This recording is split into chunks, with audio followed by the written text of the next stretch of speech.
യഥാ നമ്മുടെ ഉമ്മ അടുക്കളയിൽ ചോറ് വെക്കുമല്ലോ, ഭാര്യ അടുക്കളയിൽ ചോറ് വെക്കുമല്ലോ, ആ ചോറിങ്ങനെ കിടന്ന് തിളയ്ക്കുന്നത് പോലെ നാളെ പടച്ചറപ്പിന്റെ പരലോകത്ത് വെച്ച് ചിലരുടെ തലയൂട്ടിക്കകത്ത് കിടക്കുന്ന തലച്ചോറുണ്ടല്ലോ, അതിങ്ങനെ തിളച്ചു മറിയുകയാണ്, അതിങ്ങനെ തിളച്ചു മറിയുകയാണ്.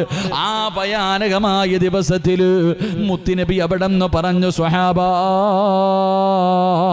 യൗമ യഫിറുൽ മർഉ മിൻ അഖീഹി വ ഉമ്മിഹി വ അബീഹി വ സ്വഹിബതിഹി വ ബനീഹി.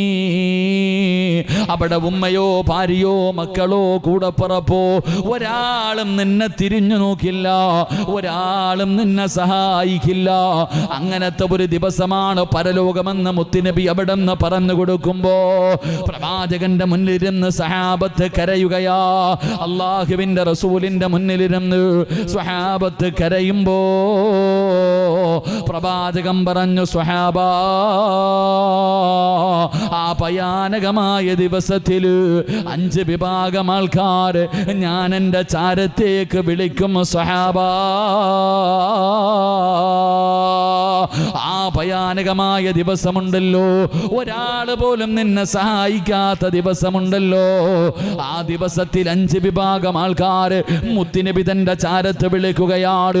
അള്ളാഹുവിന്റെ പ്രവാചകം തന്റെ അടുക്കലേക്ക് വിളിക്കുകയാണ്, തന്റെ സിംഹാസനത്തിന്റെ ഭാഗത്തേക്ക് വിളിക്കുകയാണ്. എന്നിട്ട് മുത്തുനബി സ്വർഗത്തിലേക്ക് കടന്നു പോകുമ്പോ 5 വിഭാഗം ആൾക്കാർ അള്ളാഹുവിന്റെ പ്രവാചകം തന്റെ കൂടെ സ്വർഗത്തിലേക്ക് കൊണ്ടുപോവുകയാ. അള്ളാഹുവിന്റെ പ്രവാചകന്റെ കൂടെ മുത്തുനബി സ്വർഗത്തിലേക്ക് കടന്നു പോകുമ്പോ അവരെ പ്രവാചകനെ കൂടെ കൊണ്ടുപോവുകയാണ്. എന്നിട്ട് മുത്തുനബി പറഞ്ഞു, സ്വഹാബാ ഞാനും അവരും സ്വർഗത്തിൽ എത്ര അടുത്താണെന്നറിയുമോ, ഞാനും അവരും സ്വർഗത്തിൽ എത്ര അടുത്താണെന്നറിയുമോ. പ്രവാചകൻ തന്റെ കൈകളുടെ വിരലുകൾ കാണിക്കുകയാണ്. തന്റെ കൈകളുടെ വിരൽ കാണിച്ചിട്ട് അള്ളാന്റെ റസൂല് പറഞ്ഞു, സ്വഹാബാ ഈ 5 വിഭാഗം ആൾക്കാര് നാളെ സ്വർഗത്തില് എന്റെ കൂടെ ഇത്രയും അടുത്താണെന്ന് ആദരവായ പ്രവാചകൻ നബി മുഹമ്മദ് മുസ്തഫ, ആദരവായ പ്രവാചകൻ നബി മുഹമ്മദ് മുസ്തഫ സ്വല്ലല്ലാഹു അലൈഹി വസല്ലമ തങ്ങൾ പറഞ്ഞു, നാളെ പടച്ച റബ്ബിന്റെ കോടതിയിൽ വെച്ച് ഞാൻ 5 വിഭാഗം ആൾക്കാരെ വിളിക്കും. 5 വിഭാഗം ആൾക്കാരെ ഞാൻ എൻ്റെ ചാരത്ത് വിളിച്ചിട്ട് ഞാൻ സ്വർഗത്തിൽ പോകുമ്പോൾ എൻ്റെ കൂടെ ഞാൻ അവരെ കൊണ്ടുപോകും. ഞാനും അവരും നാളെ സ്വർഗത്തിൽ എൻ്റെ അവർ സ്വർഗത്തിൽ എൻ്റെ കൂടെയാണ്. ഞാനും അവരും തമ്മിൽ കൈകളുടെ വിരലുകൾ ചേർത്ത് വെച്ചിട്ട് പറഞ്ഞു, ഇത്രയും അടുത്ത. അള്ളാഹു 5 വിഭാഗത്തിൽ ഏതെങ്കിലും ഒരു വിഭാഗത്തിൽ അള്ളാഹു എന്നെയും നിങ്ങളെയും പെടുത്തുമാറാകട്ടെ. അള്ളാഹു നമ്മളെ ആ കൂട്ടത്തിൽ പെടുത്തുമാറാകട്ടെ. അതുകൊണ്ട് എൻ്റെ പ്രിയമുള്ള സഹോദരങ്ങളെ, പൗരത്വമുണ്ടോ എന്ന് നോക്ക്. ഇന്ത്യയിലല്ല, കേരളത്തിലല്ല, തറവാടല്ലേ നമ്മളിവിടെ ഉള്ളവരല്ല. സത്യവാ, നമ്മുടെ മുൻഗാമികൾ പാകിസ്ഥാനിന്നോ അഫ്ഗാനിസ്ഥാനിന്നോ ബംഗ്ലാദേശിന്നോ വന്നവരല്ല. നമ്മൾ വന്നത് സ്വർഗത്തിൽ നിന്നാണ്. നമ്മുടെ വാപ്പ ആദൻ നബി, നമ്മുടെ ഉപ്പാപ്പ ആദൻ നബിയും ഉമ്മാമ ഹവ്വ റളിയല്ലാഹു തആല ഇവർ 2 പേരും വന്നത് സ്വർഗമെന്ന് പറയുന്ന നമ്മുടെ തറവാട്ടിൽ നിന്നാണ്. അതാ നമ്മുടെ നാട്, അതാണ് നമ്മുടെ തറവാട്. ആ തറവാട്ടിൽ പൗരത്വം ഉണ്ടാക്കിയെടുക്കുക. അള്ളാഹു നമുക്ക് ഭാഗ്യം തരുമാറാകട്ടെ. അപ്പോൾ ഇൻഷാ അല്ലാഹ് ഒരു 5 നന്മകൾ ഞാൻ പറയാം. നാളെ മുത്തുനബിയുടെ കൂടെ സ്വർഗത്തിൽ പോകണം, മുത്തുനബിയുടെ സ്വർഗത്തിലെ കൂട്ടുകാരാകണം. അതിനുള്ള 5 നന്മകൾ, 5 നല്ല വഴികൾ ഞാൻ പറഞ്ഞു തരാം. 5ഉം പറയാമെന്ന് ഞാൻ വാക്ക് പറയൂല. ഇപ്പോൾ തന്നെ 10:30 ഇൻഷാ അല്ലാഹ്. പറയാൻ പറ്റുന്ന അത്രയും കാര്യങ്ങൾ പറഞ്ഞു സന്തോഷത്തോടെ ദുആ ചെയ്തു പിരിയും. അള്ളാഹു ഭാഗ്യം തരുമാറാകട്ടെ. അപ്പോൾ ഇൻഷാ അല്ലാഹ് ഒന്ന് ശ്രമിച്ചൂടെ? ഒന്ന് ശ്രമിച്ചൂടെ? ഉണ്ടോയെന്നെങ്കിലും നോക്കുക. അവിടെയെങ്കിലും പൗരത്വം ഉണ്ടോ നോക്കുക. എന്തായാലും ഇവിടുത്തെ കാര്യത്തിൽ തീരുമാനമായില്ലേ, അവിടെയെങ്കിലും ഇൻഷാ അല്ലാഹ് പൗരത്വം കിട്ടണം. അള്ളാഹു നമുക്ക് നൽകി അനുഗ്രഹിക്കുമാറാകട്ടെ. പ്രവാചകൻ സ്വല്ലല്ലാഹു അലൈഹി വസല്ലമ തങ്ങൾ പറയുന്നു, ആരാ നാളെ പരലോകത്ത് വെച്ച് മുത്തുനബി കയ്യിൽ പിടിച്ച് സ്വർഗത്തിൽ കൊണ്ടുപോകുന്ന 5 വിഭാഗത്തിൽ 1-ാമത്തെ വിഭാഗം മഹാനായ അനസ് റളിയല്ലാഹു തആല അൻഹു. മഹാനായ അനസ് റളിയല്ലാഹു തആല അൻഹു റിപ്പോർട്ട് ചെയ്യുന്ന ഹദീസിൽ കാണാം, മൻ ആല ജാരിയതൈനി ഹത്താ തബ്ലുഗ ജാഅ യൗമൽ ഖിയാമ. റസൂലുള്ളാഹി സ്വല്ലല്ലാഹു അലൈഹി വസല്ലമ തങ്ങൾ പറയുന്നു, നാളെ പടച്ച റബ്ബിന്റെ സ്വർഗത്തിലേക്ക് ഞാൻ കടന്നു പോകുമ്പോൾ ഞാൻ എൻ്റെ കൂടെ കൊണ്ടുപോകുന്ന 5 വിഭാഗങ്ങളിൽ 1-ാമത്തെ വിഭാഗം ഈ സദസ്സിലിരിക്കുന്ന ചില വാപ്പയും ഉമ്മയുമാണ്. ഈ സദസ്സിലിരിക്കുന്ന ചില മാതാപിതാക്കളാ. ആ മാതാപിതാക്കൾ ആരാ? അല്ലാഹുവിന്റെ പ്രവാചകന പടംന്ന് പറയുന്ന മനാല ജാരിയത്തൈനി ഹത്താ തബ്ലുഗ ജാഅ യൗമൽ ഖിയാമ. അല്ലാഹുവിന്റെ പ്രവാചകന പടംന്ന് പറഞ്ഞു തരികയാണ്, നാളെ മുത്തുനബിയുടെ കൂടെ സ്വർഗ്ഗത്തിൽ ഒരുമിച്ച് കൂടുന്ന 5 വിഭാഗങ്ങളിൽ ഒന്നാമത്തെ വിഭാഗമാരാ? അത് ഈ സദസ്സിലിരിക്കുന്ന ചില മാതാപിതാക്കളാണ്. ആ മാതാപിതാക്കൾ ആരെന്നറിയുമോ? അവർക്ക് ഈ ഭാഗ്യം കിട്ടാനുള്ള കാരണം എന്തെന്നറിയുമോ? അല്ലാഹുവിന്റെ പ്രവാചകൻ അവിടെന്ന് പറയുന്നു, പടച്ച റബ്ബ് അവർക്ക് 2 പെൺമക്കളെ കൊടുത്തു. അല്ലാഹു 2 പെൺകുട്ടികളെ അവർക്ക് കൊടുത്തു. ആ 2 പെൺമക്കളെ നല്ല നിലയിൽ വളർത്തി അവരെ വിവാഹം കഴിച്ചു കൊടുക്കുന്ന വാപ്പയും ഉമ്മയും നാളെ സ്വർഗ്ഗത്തിൽ എൻ്റെ കൂടെ ഒരുമിച്ചാണെന്ന് ആദരവായ പ്രവാചകൻ നബി മുഹമ്മദ് മുസ്തഫ സല്ലല്ലാഹു അലൈഹി വസല്ലമ തങ്ങൾ പറഞ്ഞു, അല്ലാഹു സുബ്ഹാനഹു വ തആല 2 പെൺമക്കളെ കൊടുത്തു. ആ 2 പെൺകുട്ടികളെ നല്ല നിലയിൽ വളർത്തി വിവാഹം കഴിച്ചു കൊടുക്കുന്ന വാപ്പയും ഉമ്മയും നാളെ സ്വർഗ്ഗത്തിൽ എൻ്റെ കൂടെയാണെന്ന് നബിയുനാ റസൂലുള്ളാഹി സല്ലല്ലാഹു അലൈഹി വസല്ലം. അല്ലാഹു നമുക്ക് ഈമാൻ നൽകി അനുഗ്രഹിക്കുമാറാകട്ടെ. അല്ലാഹു 2 പെൺമക്കളെ തന്നിട്ടുള്ള ഭാഗ്യവാന്മാരെന്ന് കൈവക്കിക്കേ. ആരെങ്കിലും ഉണ്ടോ നോക്കട്ടെ. ഒരെണ്ണം ഉള്ളവരെങ്കിലും പൊക്കിക്കേ. അൽഹംദുലില്ലാ. അപ്പം നിങ്ങളുടെ കാര്യത്തിലെ കാര്യങ്ങളൊക്കെ രക്ഷപ്പെട്ടു. അൽഹംദുലില്ലാ. അല്ലാഹു നിങ്ങൾക്ക് ഭാഗ്യം നൽകുമാറാകട്ടെ.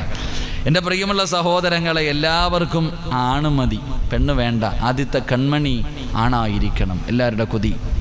ഭാര്യ ഗർഭിണിയായി കഴിഞ്ഞാൽ പിന്നെ പടച്ചോനെ ആണ് മതി, പെണ്ണ് വേണ്ടപ്പാ. ആണ് മതി, ആണ് മതി. പെണ്ണാണെങ്കിൽ ചെലവും ആണാണെങ്കിൽ വരുമാനവും. അതാണല്ലോ നമ്മുടെ പുതിയ കണ്ടുപിടുത്തം. എൻ്റെ പ്രിയപ്പെട്ടവരെ, എല്ലാവർക്കും ആൺകുട്ടികളോടാണ് ഇഷ്ടം. അതുകൊണ്ട് തന്നെയാണല്ലോ 2 നിർത്തുന്നത്. 2 3 ആകുമ്പോൾ തന്നെ നിർത്തി. പണ്ടൊക്കെ പെണ്ണുങ്ങൾ അള്ളാഹു പടച്ചോനെ, ഞങ്ങളുടെ ഉമ്മയൊക്കെ 10 പെറ്റവരാ. അൽഹംദുലില്ലാ. അള്ളാഹു അവർക്ക് സ്വർഗം കൊടുത്ത് അനുഗ്രഹിക്കുമാറാകട്ടെ. ഒരു കുഴപ്പമില്ലെന്ന് അൽഹംദുലില്ലാ. എപ്പോഴും ആഫിയത്തോടെ. ഇപ്പോൾ ഒരു ചെറിയൊരു ഓപ്പറേഷനൊക്കെ കഴിഞ്ഞു. അള്ളാഹു അവർക്ക് ദീർഘായുസ്സ് നൽകുമാറാകട്ടെ. പക്ഷേ ഇന്നത്തെ അങ്ങനല്ല. ഇന്ന് 2 ഒന്ന് കഴിഞ്ഞാൽ തന്നെ അസ്സലാമു അലൈക്കും മതി മതി നിർത്തിയേക്കാനാ പറയണ ഭർത്താവിനോട്. എല്ലാവർക്കും ആൺകുട്ടികളോടാണ് ഇഷ്ടം, പെൺകുട്ടികളോട് ഇഷ്ടക്കുറവാണ്. എങ്കിലും മഹാനായ റസൂലുള്ളാഹി ഇമാം ഗസാലി തങ്ങൾ പറയുന്നുണ്ട്, ഹദീസിൻ്റെ കിതാബിൽ കാണാം, ആദ്യത്തെ പ്രസവത്തിൽ പെൺകുട്ടിയാണ് കിട്ടിയതെങ്കിൽ, നിങ്ങളുടെയൊക്കെ ഭാര്യമാർ ആദ്യത്തെ പ്രസവത്തിൽ പെൺകുഞ്ഞിനെയാണോ പ്രസവിച്ചത്, നിങ്ങൾ ഭാഗ്യവാന്മാരാ. അള്ളാഹു നിങ്ങൾക്ക് ബറക്കത്ത് ചെയ്യുമെന്ന അള്ളാഹു നമുക്ക് ഈമാൻ നൽകുമാറാകട്ടെ. അപ്പോൾ ആദ്യത്തെ പ്രസവത്തിൽ പെൺകുട്ടിയാണ് പ്രസവിക്കുന്നതെങ്കിൽ ആ വീട്ടുകാർക്ക് അള്ളാഹു ബറക്കത്ത് ചെയ്യുമെന്ന്. അപ്പോൾ പെണ്ണ് വീടിൻ്റെ അനുഗ്രഹമാണ്. എൻ്റെ പ്രിയപ്പെട്ട സഹോദരങ്ങളെ, മഹാനായ നബിയിന റസൂലുള്ളാഹി സ്വല്ലല്ലാഹു അലൈഹി വസല്ലമ തങ്ങൾ മുത്തുനബിക്ക് പെൺമക്കളോട് വല്ലാത്ത സ്നേഹമായിരുന്നു. മുത്തുനബിക്ക് പെൺമക്കളോട്, പെൺകുട്ടികളോട് വേർതിരിവ് കാണിക്കുന്നത് ഒരിക്കലും അള്ളാഹുവിൻ്റെ റസൂൽ സല്ലല്ലാഹു അലൈഹി വസല്ലമ തങ്ങൾ സഹിക്കില്ല, ഇഷ്ടപ്പെടില്ല. ഒരിക്കലും ചരിത്രം കാണാം, മസ്ജിദ് നബവിയിൽ റസൂലുള്ളാഹി സ്വല്ലല്ലാഹു അലൈഹി വസല്ലമ തങ്ങൾ സംസാരിച്ചു കൊണ്ടിരിക്കുമ്പോൾ ഇതുപോലെ സ്വഹാബികൾ ഇങ്ങനെ കേട്ടുകൊണ്ടിരിക്കുക. ആ സമയത്താണ് ഒരു മകൻ ഓടി വന്നു. വാപ്പാടെ മുന്നിൽ ഉസ്താദൊക്കെ പള്ളിയിൽ ക്ലാസ് എടുത്തുകൊണ്ടിരിക്കുമ്പോൾ കുറേ ചെറിയ മക്കൾ വാപ്പാടെ അടുക്കൽ ഓടി വരുന്നത് പോലെ വാപ്പാടെ അടുക്കൽ ഓടിക്കേറി വന്നു. വാപ്പാടെ അടുക്കൽ വന്നപ്പോൾ പൊന്നുമോനെ കെട്ടിപ്പിടിച്ച് ഉമ്മ കൊടുത്തിട്ട് പിടിച്ചു മടിയിലിരുത്തി വാപ്പ. റസൂലുള്ളാഹി തങ്ങളൊന്നും മിണ്ടിയില്ല. കുറേ സമയം കഴിഞ്ഞു. അതേ മനുഷ്യൻ്റെ പെൺകുട്ടിയായ മകള് വാപ്പാടെ അടുക്കൽ അതുപോലെ കയറി വന്നു. വാപ്പ കെട്ടിപ്പിടിച്ചു മുത്തം കൊടുത്തിട്ട് പിടിച്ച് താഴെ ഇരുത്തി. റസൂലുള്ളാഹി തങ്ങൾ വയല് നിർത്തി. പ്രഭാഷകന്റെ പ്രസംഗം, മുത്തുനബി പ്രസംഗം നിർത്തി. എന്നിട്ട് ആ വാപ്പാനോട് പറഞ്ഞു, ഒന്നുകിൽ ആ മടിയിലിരിക്കണം മോനെ താഴെ ഇരുത്ത്, അല്ലെങ്കിൽ ആ താഴെ ഇരിക്കണം മകളെയും കയറ്റി മടിയിലിരുത്തുന്ന ആദരവായ പ്രവാചകൻ നബി മുഹമ്മദ് മുസ്തഫ സല്ലല്ലാഹു അലൈഹി വസല്ലം. മുത്തുനബിക്ക് സഹിച്ചില്ല ആ പെൺകുട്ടിയോട് വേർതിരിവ് കാണിച്ചപ്പോൾ. എൻ്റെ പ്രിയപ്പെട്ടവരെ, നിങ്ങൾ പ്രവാചകൻ സല്ലല്ലാഹു അലൈഹി വസല്ലം തങ്ങളുടെ ചരിത്രം എടുത്തു നോക്ക്. ഫാത്തിമ എന്ന് പറയുന്ന പൊന്നുമോൾ എന്തൊരു സ്നേഹമെന്നറിയൂ. ലോകത്ത് ഒരു മനുഷ്യനും ഖിയാമത്ത് നാൾ വരെ വാപ്പ മകളെ സ്നേഹിച്ചതുപോലെ, നബി തൻ്റെ പൊന്നാര മകളെ സ്നേഹിച്ചതുപോലെ ഒരു വാപ്പയും ഖിയാമത്ത് നാൾ വരെ സ്നേഹിക്കൂല. ഇനി നീ എന്തൊക്കെ വാങ്ങിക്കൊടുത്താലും. അത്രയ്ക്കും ഇഷ്ടമാ ഫാത്തിമ എന്ന് പറയുന്ന തൻ്റെ പൊന്നുമോളെ കാണുമ്പോൾ നെറ്റിത്തടത്തിൽ ഉമ്മ വെക്കുമായിരുന്നു മുത്തുനബി. തൻ്റെ പൊന്നാര മകളുടെ നെറ്റിത്തടത്തിൽ ഉമ്മ വെക്കും. ചരിത്രം പറയുന്നു, ഇരിക്കുന്ന സമയത്തെങ്ങാണം ഫാത്തിമ കയറി വന്നാൽ ഒറ്റയ്ക്കുണ്ടായിരുന്നെങ്കിൽ മുത്തുനബി എഴുന്നേറ്റ് നിൽക്കുമായിരുന്നു തൻ്റെ മകളുടെ മുന്നിൽ. ഫാത്തിമ എന്ന് പറയുന്ന തൻ്റെ പൊന്നാര മകൾ ആരുമില്ലാത്ത സമയങ്ങളിൽ പ്രവാചകൻ എഴുന്നേറ്റ് നിൽക്കുമായിരുന്നു. കാരണം എൻ്റെ പ്രിയപ്പെട്ടവരെ, പെണ്ണിൻ്റെ കാൽച്ചുവട്ടിൽ, ആ ഉമ്മയുടെ കാൽച്ചുവട്ടിൽ ആ സ്വർഗം കിടക്കുന്നത്. അള്ളാഹു നമ്മുടെ ഉമ്മമാർക്ക് സ്വർഗം നൽകി അനുഗ്രഹിക്കുമാറാകട്ടെ. എൻ്റെ പ്രിയപ്പെട്ടവരെ, പ്രവാചകൻ അങ്ങനായിരുന്നു. എൻ്റെ പ്രിയപ്പെട്ടവരെ, നമ്മളും പെൺമക്കളോട് വല്ലാത്ത സ്നേഹം. പെൺകുട്ടികൾ, പ്രത്യേകിച്ച് ആൺമക്കളെക്കാളും സ്നേഹം പെൺകുട്ടികൾക്കാണ്. അങ്ങനെയാണല്ലോ നമ്മുടെ വീടുകളിൽ കണ്ടുവരുന്നത്. എൻ്റെ പ്രിയപ്പെട്ടവരെ, പെൺകുട്ടികൾക്ക് വാപ്പാനോട് വല്ലാത്തൊരു സ്നേഹമാണ്. ഉമ്മയെക്കാളും സ്നേഹം വാപ്പാനോടാണ്. അതാണല്ലോ നമ്മൾ പഴയതൊക്കെ പറയും, ആൺകുട്ടികൾക്ക് നേരെ തിരിച്ച ഉമ്മാനോടാ വലിയ സ്നേഹം. അത് വേറൊന്നും കൊണ്ടല്ല, എന്തെങ്കിലും ഒരു കാര്യം നടക്കണമെങ്കിൽ അടുക്കളയിൽ ജോലി ചെയ്തുകൊണ്ടിരിക്കുന്ന ഉമ്മാടെ അടുക്ക പോയിട്ട് മക്കളിങ്ങനെ തട്ടിത്തട്ടി നിൽക്കും. അപ്പോൾ ഉമ്മായിക്കറിയാം എന്തോ കാര്യം നേടാനാണെന്ന്. എന്നാൽ വാപ്പ ഇങ്ങനെ ഇരിക്കുക, മോളിങ്ങനെ വന്ന് വാപ്പാടെ താടിയിലും തലയിലൊക്കെ പിടിക്കുമ്പോൾ അതങ്ങനെ നേരെ തിരിച്ചിങ്ങനെ. അതാണ് പെൺമക്കൾ. വാപ്പമാരോട് വല്ലാത്ത സ്നേഹമാണ് പെൺമക്കൾക്ക്. എൻ്റെ പ്രിയപ്പെട്ടവരെ, എന്തുകൊണ്ട് അപ്പം നിങ്ങൾ ഈ സദസ്സിലിരിക്കുന്നവർ വിചാരിച്ചു, ഉസ്താദേ എനിക്ക് പെൺകുട്ടികളുണ്ട്, അപ്പം ഞാൻ സ്വർഗത്തിൽ പോകില്ലേ? പെട്ടെന്ന് അത് കൈവക്കിയപ്പോൾ എന്നാ ഉഷാറെന്നറിയോ? ഒരെണ്ണെങ്കിലും ഉള്ളവരെ കൈവക്കാൻ പറഞ്ഞപ്പോൾ എന്തൊരാത്മാർത്ഥമായിട്ട് കൈവക്കിയവരോട് ഞാൻ ചോദിക്കാം, നിങ്ങളൊക്കെ വിചാരിച്ചു അപ്പം നാളെ ഞാൻ രക്ഷപ്പെട്ടു എന്ന്? വാപ്പാ, നീ ചിന്തിച്ച് നോക്ക്. ഹജ്ജ് ചെയ്തവനും ഞാനും സ്വർഗത്തിൽ ഇങ്ങനെയാണെന്ന് പറഞ്ഞില്ല. പള്ളി കെട്ടിക്കൊടുത്തവനും ഞാനും നാളെ സ്വർഗത്തിൽ ഇങ്ങനെയാണെന്ന് പറഞ്ഞില്ല. നോമ്പ് പിടിച്ചവനും ഞാനും നാളെ സ്വർഗത്തിൽ ഇത്രയും അടുത്താണെന്ന് പ്രവാചകൻ പറഞ്ഞില്ല. പ്രവാചകൻ പറഞ്ഞു, 2 പെമ്മക്കളെ വളർത്തി വിവാഹം കഴിച്ചു കൊടുക്കുന്ന വാപ്പയും ഉമ്മയും നാളെ സ്വർഗത്തിൽ എൻ്റെ കൂടെ ഇത്രയും അടുത്താണെന്ന് മുത്തുനബി തൻ്റെ കൈ വിരലുകൾ ചേർത്ത് വെച്ച് പറഞ്ഞിട്ടുണ്ടെങ്കിൽ നീ അതിൽ നിന്ന് പാഠം പഠിക്കണം. അതത്ര എളുപ്പമുള്ള കാര്യമല്ല. അതങ്ങനെ എളുപ്പമുള്ള കാര്യമല്ല. എൻ്റെ പ്രിയപ്പെട്ടവരെ, ഇന്നത്തെ കാലഘട്ടത്തിൽ 2 പെൺകുട്ടികളെ നല്ല നിലയിൽ വളർത്തി പ്രായപൂർത്തി വരെ എത്തിച്ച് അവരെ ഏതെങ്കിലും നല്ല ഒരുത്തൻ്റെ കയ്യിൽ പിടിച്ചു കൊടുക്കുക എന്ന് പറയുന്നത് ഏറ്റവും വലിയ ജിഹാദായിട്ട് കാണേണ്ട കാലഘട്ടം. നിങ്ങൾ ആലോചിക്ക്, നിങ്ങൾ അത്ര എളുപ്പമെന്ന് വിചാരിച്ചോ? പണ്ടത്തെ കാലഘട്ടങ്ങളിൽ നിങ്ങളൊക്കെ പെണ്ണ് കാണാൻ പോയ രംഗം ഒന്ന് ആലോചിച്ച് നോക്കിയേ. ഈ പ്രായമുള്ള നിങ്ങളൊക്കെ പണ്ട് പെണ്ണ് കാണാൻ പോയി. സ്കൂൾ വിട്ടുകൊണ്ട് നിങ്ങളുടെ ഇന്നത്തെ ഭാര്യമാർ സ്കൂൾ വിട്ട് വീട്ടിൽ കയറി വന്നപ്പോൾ അവരുടെ വാപ്പമാർ പറഞ്ഞു, ആയിഷ കല്യാണം ഉറപ്പിച്ചു, ദാണ്ടായി ഇരിക്കുന്നതാണ് പയ്യൻ, ഇങ്ങനെ കാണിച്ചു കൊടുത്തു. ആ പാപം സ്കൂൾ ബാഗ് വിട്ടിട്ടൊരു കരച്ചിലും കരഞ്ഞു. ഇപ്പം നിൻ്റെ കൂടെ വന്ന് സന്തോഷത്തോടെ ജീവിക്കുന്നുണ്ട്. അള്ളാഹു ബർക്കത്ത് ചെയ്യുമാറാകട്ടെ. അത് പണ്ടത്തെ പെണ്ണുങ്ങൾ. ഇന്ന് 10ാം ക്ലാസ് കഴിഞ്ഞ +1 പഠിക്കുന്ന 17ഉം 18ഉം വയസ്സുള്ള മക്കൾ വീട്ടിൽ കയറി വന്നിട്ട് വാപ്പാനോട് പറയും, ഞാനൊരുത്തനെ നോക്കി വെച്ചിട്ടുണ്ട് കേട്ടാ, ഫേസ്ബുക്കിലൂടെ പരിചയപ്പെട്ടതാ, ബസ്സിൽ യാത്ര ചെയ്തപ്പം അല്ലെങ്കിൽ സ്കൂളിൽ പഠിക്കണ സമയത്ത് പരിചയപ്പെട്ടതാ, എനിക്ക് അവനെ തന്നെ മതി, കെട്ടിച്ചേരണം. അപ്പോൾ വാപ്പ ഇങ്ങനെ വെടിയുണ്ടതുപോലെ ഇരിക്കുക. വാപ്പ എന്നിട്ട് ഇവനെ ഒന്ന് അന്വേഷിച്ചപ്പോൾ സ്വന്തം ജാതി പോലുമല്ല. വാപ്പ പറഞ്ഞു, മോളെ അവൻ മുസ്ലിമല്ല, ഞാൻ കൊന്നാലും സമ്മതിക്കൂല, ഞാൻ ഇറങ്ങിപ്പോകും വാപ്പ. നിങ്ങളുടെ സമ്മതം ആർക്ക് വേണം? ഞങ്ങൾ ഇറങ്ങിപ്പോകും. കോടതി പോകുമ്പോൾ കോടതി ഒതുക്കും, ആരുടെ കൂടെ പോകണം? എനിക്ക് പ്രായപൂർത്തിയായല്ലോ. ഞാൻ പറയും, ഓനെ മതി, ഞാൻ പോകും. നാണം കെടണ്ടെങ്കിൽ കെട്ടിച്ചതാ. ഇന്ന് നടന്നുകൊണ്ടിരിക്കുന്ന ഇത് തന്നെയാ. അള്ളാഹു ഈമാൻ നൽകി അനുഗ്രഹിക്കുമാറാകട്ടെ. നടക്കണ ഇതാണല്ലോ എൻ്റെ പ്രിയപ്പെട്ടവർ. അതുകൊണ്ടാണ് ഞാൻ പറഞ്ഞത്, 2 പെൺകുട്ടികളെ എങ്ങനെ വളർത്തുക. നിങ്ങൾ ഈ ഇറച്ചിക്കോഴിയെ വളർത്തുന്ന പോലെ വളർത്തിയ സ്വർഗത്തിൽ പോകില്ല കേട്ടാ. 2 പെൺകുട്ടികളെ ഇങ്ങനെ വളർത്തുക. ഇപ്പോൾ എറണാകുളത്തൊക്കെ ഇറങ്ങിയ കാണാൻ അങ്ങനെ വളർത്തിയിട്ട് കാര്യമൊന്നുമില്ല. 2 ഇങ്ങനെയൊക്കെ പെട്ടിട്ടുണ്ട്, ഇങ്ങനെ നടത്തുക. 10-18 ആകുമ്പോൾ ഇവൻ്റെ കയ്യിൽ പിടിച്ചു കൊടുക്കുക എന്ന് പറഞ്ഞാൽ സ്വർഗത്തിലല്ല പോവാ, നരകത്തിലാ പോവാ. എങ്ങനെയാണ് പെൺകുട്ടികളെ വളർത്തേണ്ടത് അവിടെ മനസ്സിലാക്കണ്ടേ. ചുമ്മാതെ വളർത്തിയാ പോരാ. ആൺകുട്ടികളെ വളർത്തുന്നത് പോലെയല്ല പെൺകുട്ടികളെ വളർത്തേണ്ടത് വളരെ സൂക്ഷ്മതയോടുകൂടി വേണം വളർത്താൻ. ആൺകുട്ടികളെ വളർത്തുന്നത് പോലെയല്ല പെൺകുട്ടികളെ പ്രത്യേകം നിങ്ങൾ ശ്രദ്ധിക്കണം. അള്ളാഹുവിൻ്റെ വിശുദ്ധമായ ഖുർആൻ പറഞ്ഞു, ഒരു പെണ്ണ് നന്നായ ഈ ലോകം തന്നെ നന്നാകും ചങ്ങാതി. അതാ, ഒരു പെണ്ണ് നന്നായാൽ ലോകം തന്നെ നന്നാകും. ഒരു പെണ്ണ് പിഴച്ചു പോയാൽ ഈ പ്രപഞ്ചം തന്നെ നശിച്ചു പോകാൻ കാരണമാകുമെന്ന് എത്രയോ ചരിത്രങ്ങൾ നമുക്ക് പറഞ്ഞു തരുന്നുണ്ട്. എൻ്റെ പ്രിയപ്പെട്ടവരെ, നിങ്ങൾ അള്ളാഹുവിൻ്റെ വിശുദ്ധമായ ഖുർആൻ എടുത്തു നോക്ക്. ഞാൻ വെറുതെ പറഞ്ഞതല്ല. അള്ളാഹുവിൻ്റെ പരിശുദ്ധമായ ഖുർആൻ അവിടെ നിന്ന് എടുത്തു നോക്ക്. അള്ളാഹിന്റെ ഖുർആൻ പറയുന്ന, വൽ ബലദു തയ്യിബു യഖ്റുജു നബാതുഹു ബിഇദ്നി റബ്ബി. അള്ളാഹുവിൻ്റെ വിശുദ്ധമായ ഖുർആൻ പറയുന്നു, നല്ല കൃഷിയിടത്തിൽ വിത്തിട്ടാലേ നല്ല വിളവ് കിട്ടൂ. ഖുർആൻ പറഞ്ഞൊരു പ്രയോഗമാണ്. അള്ളാന്റെ വിശുദ്ധമായ ഖുർആൻ പറഞ്ഞു, നല്ല കൃഷിയിടത്തിൽ വിത്തിട്ടാൽ നല്ല വിളവ് കിട്ടും. ഖുർആൻ മറ്റൊരു ഭാഗത്ത് പറഞ്ഞു, നിസാഉക്കും ഹർസുല്ലക്കും വഅതു ഹർസക്കും. നിന്റെ ഭാര്യ നിന്റെ കൃഷിയിടമാ, നിന്റെ ഭാര്യ നിന്റെ കൃഷിയിടമാ. പച്ച മലയാളത്തിൽ പറഞ്ഞ മക്കളെ നല്ല കൃഷിയിടത്തിൽ വിത്തിട്ടാലേ നല്ല വിളവ് കിട്ടൂ എന്ന് പറഞ്ഞ അള്ളാനെ പേടിച്ച് ജീവിക്കുന്ന ഒരു പെണ്ണിൻ്റെ മടിത്തട്ടിലെ നല്ല മക്കൾ ജനിക്കാറുള്ളൂ എന്ന് ചരിത്രങ്ങൾ നമുക്ക് പഠിപ്പിച്ചു തരുന്നു. അള്ളാഹു നമുക്ക് ഈമാൻ തരുമാറാകട്ടെ. അള്ളാഹു നമുക്ക് ഈമാൻ തരുമാറാകട്ടെ.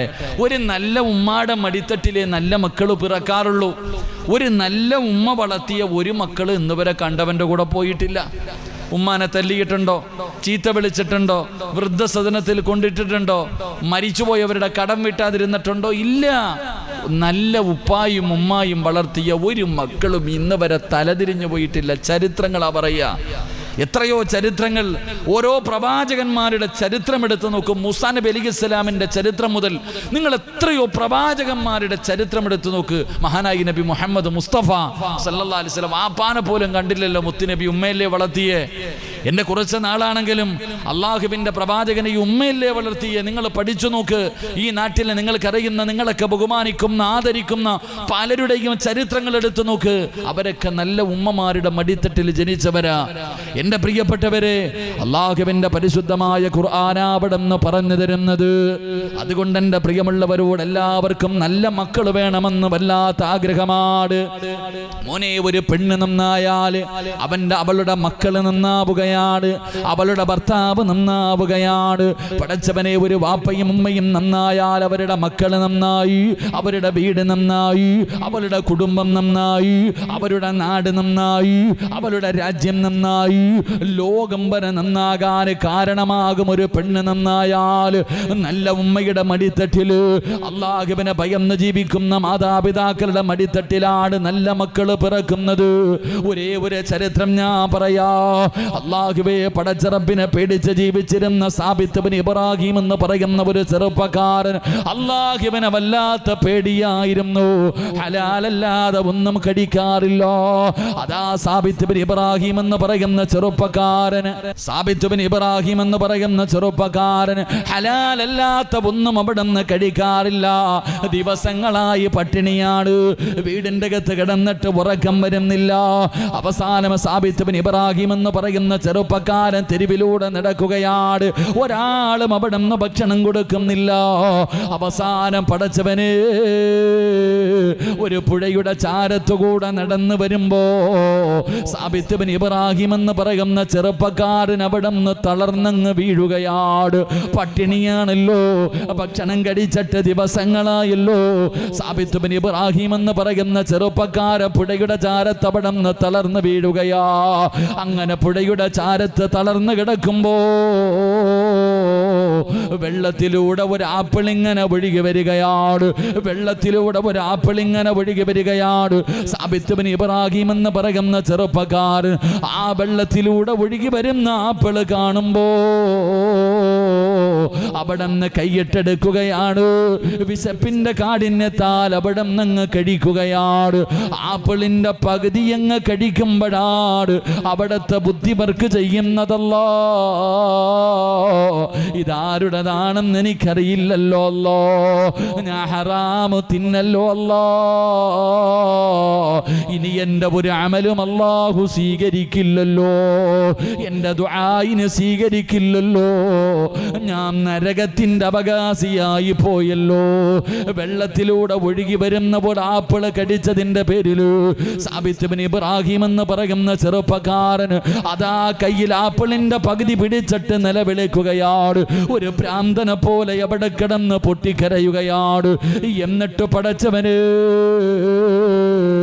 പുഴയുടെ എതിരെ ഓടുകയാണ്. എവിടെ നിന്നാണ് ഈ ആപ്പിള് വീണത്? അല്ലാഹുവേ, ഒരുപാട് ദൂരം ഇങ്ങനെ സഞ്ചരിക്കുകയാ. അവസാനം ഈ ആപ്പിള് അതാ പുഴയിലേക്ക് ചാരി നിൽക്കുന്ന ഒരു ആപ്പിള് തോട്ടം കാണുകയാണ്. അവിടെ നിന്നാണ് വീണതെന്ന് മനസ്സിലായി. പൊട്ടിക്കരന്നുകൊണ്ട് തോട്ടത്തിന്റെ അകത്തേക്ക് കടന്നു ചെന്നു. അതാ അതിനകത്ത് നിൽക്കുന്ന മനുഷ്യന്റെ കയ്യിൽ പിടിച്ച് നിലവിളിക്കുകയാണ്. നടന്നത് മുഴുവനും പറഞ്ഞിട്ട് അവിടെ നിന്ന് ചോദിക്കുന്നു, എനിക്കൊന്ന് പൊരുത്തം തരുമോ, എനിക്കൊന്ന് പൊരുത്തം തരുമോ? സാബിത്ത് ഇബ്നു ഇബ്രാഹിം എന്ന് പറയുന്ന ചെറുപ്പക്കാരൻ അവിടെ കടന്നുകൊണ്ട് കയ്യിൽ പിടിച്ചിട്ട് കരയുമ്പോ ആ മനുഷ്യൻ പറഞ്ഞു, സാബിത്തേ, പൊരുത്തം തരാ, ഞാൻ ഇവിടത്തെ മുതലാളിയല്ല, ഞാൻ ഇവിടത്തെ തൊഴിലാളിയാണ്, ഈ തോട്ടം നോക്കുന്ന ജോലിയാണ് എനിക്കുള്ളത്, പിന്നെ എങ്ങനാ ഞാൻ നിങ്ങൾക്ക് പൊരുത്തം തരുന്നത്? അവിടെ നിന്ന് ചോദിച്ചു, നിങ്ങളുടെ മുതലാളിയുടെ വീട് എവിടെയാണ്? ആ മനുഷ്യൻ പറഞ്ഞു, സാബിത്തേ 3 ദിവസം രാവും പകലും സഞ്ചരിച്ചാലേ എൻ്റെ യജമാനന്റെ വീട്ടിലെത്തൂ. സാബിത്ത് ബിൻ ഇബ്രാഹിം എന്ന് പറയുന്ന ചെറുപ്പക്കാരൻ പറയുകയാണ്, ഈ കയ്യിലിരിക്കുന്ന ആപ്പിളിന്റെ പകുതിയുടെ പൊരുത്തം ചോദിക്കാ 300 കൊല്ലം പോകേണ്ടി വന്നാലും സാബിത്ത് തയ്യാറാ. കാരണം അല്ലാഹുവിന്റെ മുന്നിൽ എനിക്ക് ഹറാമായിട്ട് പോകാ പേടിയാണ്, എനിക്ക് അല്ലാഹുവിന്റെ നരകം വല്ലാത്ത പേടിയാണ്. അവിടെ നിന്ന് ദിവസങ്ങളോളം സഞ്ചരിക്കുകയാണ്. പറഞ്ഞ അടയാളം വെച്ച് അവസാനം ആ തോട്ടത്തിന്റെ മുതലാളിയുടെ വീടിന്റെ മുന്നിലെത്തി. ഒരു പ്രായം ചെന്ന മനുഷ്യനാട് ഓടിച്ചെന്ന് കയ്യിൽ പിടിച്ച് നിലവിളിക്കുകയാ. അവിടെ നിന്ന് കരഞ്ഞുകൊണ്ട് പൊരുത്തം ചോദിക്കുകയാണ്. ആ മനുഷ്യൻ വല്ലാതെ അത്ഭുതപ്പെടുന്നു. ആരാ പടച്ചവര്? ഈ ചെറുപ്പക്കാരൻ ആരാണല്ലോ? വെള്ളത്തിലൂടെ ഒഴുകി വന്ന ഒരു ആപ്പിളിന്റെ പൊരുത്തം ചോദിക്കാറ്. ഇവിടെ വരെ കഷ്ടപ്പെട്ട് ഇവന് വന്നിട്ടുണ്ടെങ്കിൽ ഇവന് സാധാരണ ഒരു ചെറുപ്പക്കാരനല്ല, ഇവൻ അല്ലാഹുവിനെ ഭയന്ന് ജീവിക്കുന്ന ഒരു ചെറുപ്പക്കാരനാണ്. ആ മനുഷ്യൻ പറഞ്ഞു, സാബിത്ത്, ഞാൻ പൊരുത്തപ്പെട്ട് തരണമെങ്കിൽ ഒരു കണ്ടീഷൻ ഉണ്ട്. എനിക്കൊരു പൊന്നുമോളുണ്ട്, അവളെ നീ വിവാഹം കഴിക്കണം. അവൾക്ക് കണ്ണിന് കാഴ്ചയില്ല, അവൾക്ക് ചെവിക്ക് കേൾവിയില്ല, അവളുടെ കാലിന് സ്വാധീനമില്ല. എന്റെ പൊന്നുമോളെ വിവാഹം കഴിച്ചാലേ നിനക്ക് ഞാൻ പൊരുത്തപ്പെട്ടു തരൂ. സാബിത്ത് ബിൻ ഇബ്രാഹിം എന്ന് പറയുന്ന ചെറുപ്പക്കാരൻ പറയുകയാണ്, എനിക്ക് പെണ്ണിനെ പോലെ കാണണ്ട. കണ്ണിന് കാഴ്ചയില്ലെങ്കിലും ചെവിക്ക് കേൾവിയില്ലെങ്കിലും കാലിന് സ്വാധീനമില്ലെങ്കിലും അവൾക്ക് എന്ത് ന്യൂനതയുണ്ടെങ്കിലും ഞാൻ വിവാഹം കഴിക്കാ തയ്യാറാ. അങ്ങനെ അവിടെ നിന്ന് വിവാഹം കഴിഞ്ഞു. അവസാനം അതാ മണിയറക്കകത്തേക്ക് സാബിത്ത് ബിൻ ഇബ്രാഹിം എന്ന് പറയുന്ന ചെറുപ്പക്കാർ മണിയറക്കകത്ത് കടന്നു ചെല്ലുമ്പോ സുബ്ഹാനല്ലാഹ്, സുന്ദരിയായ ഒരു പെണ്ണ് മണിയറക്കകത്ത് ഒരുങ്ങിയിരിക്കുകയാണ്.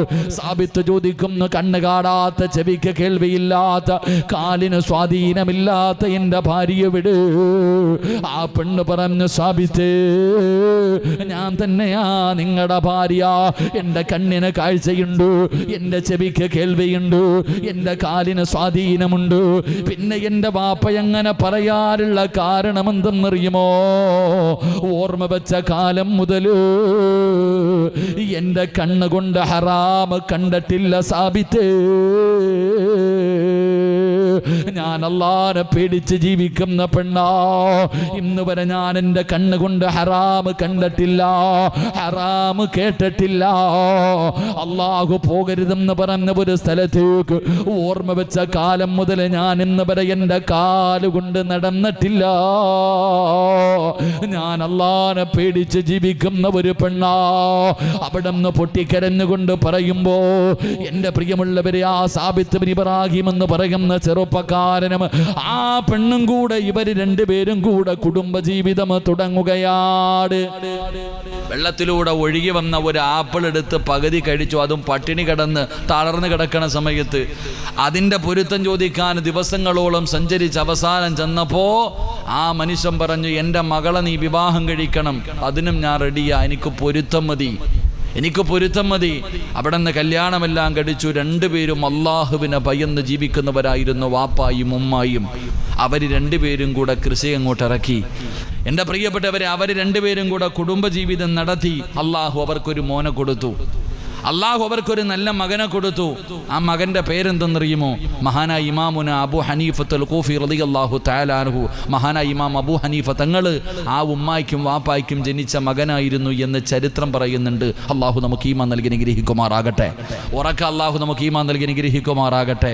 എൻ്റെ പ്രിയപ്പെട്ടവരെ, നല്ല കൃഷിയിടത്തിൽ വിത്തിട്, നല്ല വിളവ് അല്ലാഹു തരും. നല്ല പെണ്ണിൻ്റെ വയറ്റിലെ നല്ല വാപ്പയും ഉമ്മയ്ക്ക് നല്ല മക്കൾ ജനിക്കാറുള്ള എത്രയോ ചരിത്രങ്ങൾ.